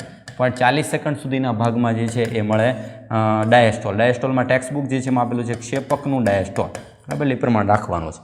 હવે જ્યારે સંકોચન થતું હોય ત્યારે અને વિકોચન થતું ત્યારે એક શબ્દ જે છે વપરાતો હોય. સંકોચન કરવા માટે આપણે એને સંદેશો મોકલવો પડે, એના માટે શબ્દ છે વિધ્રુવીકરણ. આ શબ્દ આપેલો છે ટેક્સ્ટબુકમાં.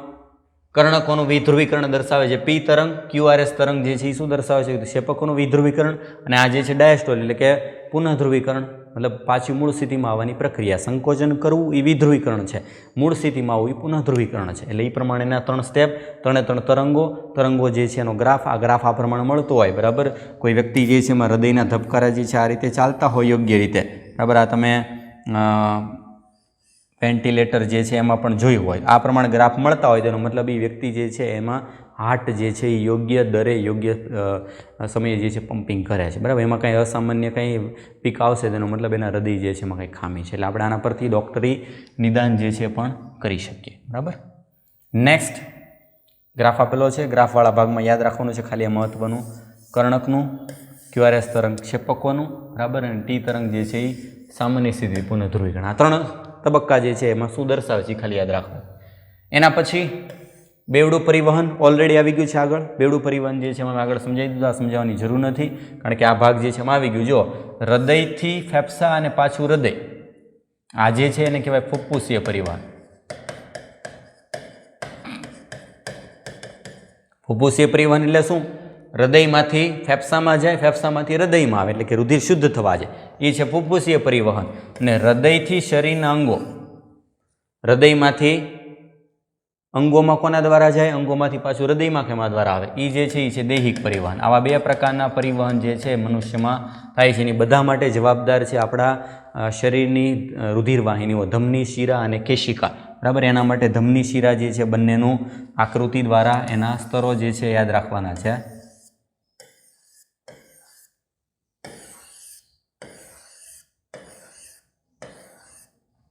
આવી રીતના ત્રણ સ્તરો હોય. બરાબર, ત્રણે ત્રણ સ્તરોવાળા ભાગ જે છે, બરાબર, એમાં દાખલા તરીકે એક ભાગ જે છે ધમની અને શિરા તરીકે લઈએ. બરાબર, તો ધમની અને શિરા,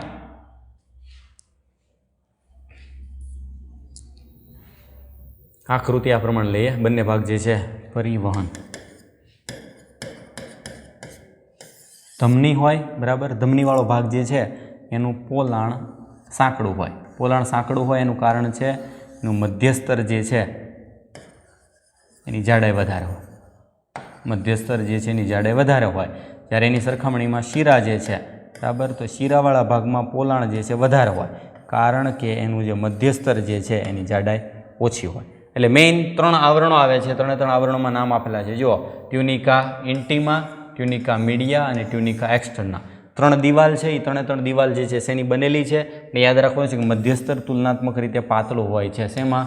શિરાઓમાં. શિરાઓમાં મધ્યસ્તર પાતળું છે એટલે પોલાણ વધુ જે છે એનું વધારે પોળું બનશે. વધારે પોળું બને એટલે પોલાણના લીધે એમાં રુધિર દબાણ જે છે ખૂબ જ વધારે જોવા મળે છે. બરાબર, એટલે એ એક તફાવત યાદ રાખવાનો છે આમાં. બાકી માર્ગ જે છે આગળ આવ્યું પ્રમાણે માર્ગ યાદ રાખવાનો છે.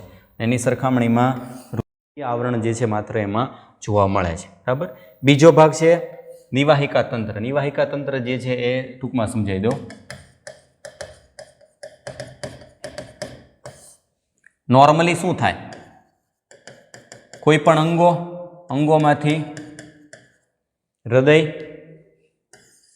કોઈ પણ અંગોમાંથી હૃદય જે છે એમાં રુધિર પહોંચતું હોય. પણ જ્યારે કોઈ પણ અંગોમાંથી હૃદયમાં જતાં પહેલાં યકૃતમાં કે મૂત્રપિંડમાં જાય અને ત્યાંથી પછી હૃદયમાં જાય. તો આવું જે તંત્ર જે છે એને કહેવાય નિવાહિકા તંત્ર. કોઈ પણ અંગમાંથી રુધિર હૃદયમાં જતા પહેલાં જ્યારે બીજા કોઈ અંગમાં જાય, યકૃતમાં જાય તેને યકૃત નિવાહિકા તંત્ર કહેવાય, મૂત્રપિંડમાં જાય તેને કહેવાય મૂત્રપિંડ નિવાહિકા તંત્ર. યાદ રાખજો, મનુષ્યમાં મૂત્રપિંડ નિવાહિકા તંત્ર નથી, માત્ર કયું છે? યકૃત નિવાહિકા તંત્ર અને દેડકામાં બંને તંત્ર હાજર છે. એનો મતલબ શું? તો કે અંગો તરીકે લઈએ પાચન માર્ગ. પાચન માર્ગમાંથી યકૃત જે છે એમાં જે રુધિર હોય પહેલાં હૃદયમાં જતાં પહેલાં યકૃતમાં જાય, બિનજરૂરી ઘટકો જે છે એનું બધાનું વિઘટન કરી નાખે ને પછી યકૃતમાંથી પાછું જે છે એ હૃદયમાં જાય. એટલે આ થશે યકૃત શિરા, યકૃતમાંથી હૃદયમાં જાય થશે યકૃત નિવાહિકા શિરા. એટલે આ પ્રમાણે વચ્ચેના ભાગમાં જ્યાં એક અંગ આવતું હોય હૃદયમાં જતાં પહેલાં તો એને શું નામ આપેલું છે? નિવાહિકા તંત્ર. મનુષ્ય જે છે એમાં આ નિવાહિકા તંત્ર હાજર છે. ઓકે, એના પછીના ભાગમાં હૃદક્રિયાઓનું નિયમન. તો હૃદક્રિયાઓનું નિયમન બહુ ટૂંકમાં છે. હૃદક્રિયાનું નિયમન કરવા માટે ખાસ જે છે એમાં જવાબદાર છે એમાં આવેલા વિશિષ્ટ સ્નાયુ એટલે કે ગાંઠ પેશી સ્વયં નિયમન પામે છે. યાદ રાખજો, હૃદયનું નિયમન કરવા માટે મગજની કોઈ જરૂર નથી. સામાન્ય ક્રિયામાં હૃદય પોતાનું નિયમન પોતાની જાતે કરે છે. એને કોઈ પણ પ્રકારના બીજા અંગ જે છે એની સહાયની જરૂર નથી. કોણ કરે છે? એસે ગાંઠ. બરાબર. પણ જ્યારે એની ક્રિયા વધારો ઘટાડો કરવાનો હોય ત્યારે એને મગજ જે છે એની મદદ લેવી પડે છે. કોણ કરે છે? હૃદય માયોજેનિક છે, એએનએસ દ્વારા હૃદયના કાર્યનું નિયમન કરે છે. અનુકંપી ચેતા દ્વારા ભાગ હૃદયના સ્પંદનનો દર વધારે છે અને અનાનુકંપી જે છે એ બધો ભાગ ઘટાડે છે. ઓલરેડી આવી ગયું છે. એના પછી અનિયમિતતાઓમાં સૌથી પહેલું છે ઉચ્ચ રુધિર દાબ, high blood pressure. Normal blood pressure કેટલું છે? 120/80. આ છે સિસ્ટોલિક દબાણ, આ છે ડાયસ્ટોલિક દબાણ. એની કરતાં સતત ને સતત આ દબાણ વધેલું રહેતું હોય, 120થી વધીને 140, 80થી વધીને 90, આવું કોન્સ્ટન્ટ જે છે બ્લડ પ્રેશર રહેતું હોય તેનો મતલબ છે એને હાઈ બ્લડ પ્રેશરની તકલીફ છે. બરાબર. એના પછી હૃદય ધમની રોગ, coronary artery disease. Coronary artery એટલે કે જે હૃદયને ખુદને રુધિર પૂરું પાડતી ધમની. બીજું નામ એનું છે એથ્રોસ્ક્લેરોસિસ. બરાબર.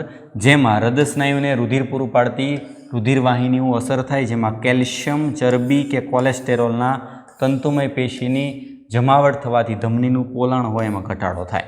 ધમનીના પોલાણમાં ગાંઠ થઈ જાય. ગાંઠમાં ઘટકો કયા હોય?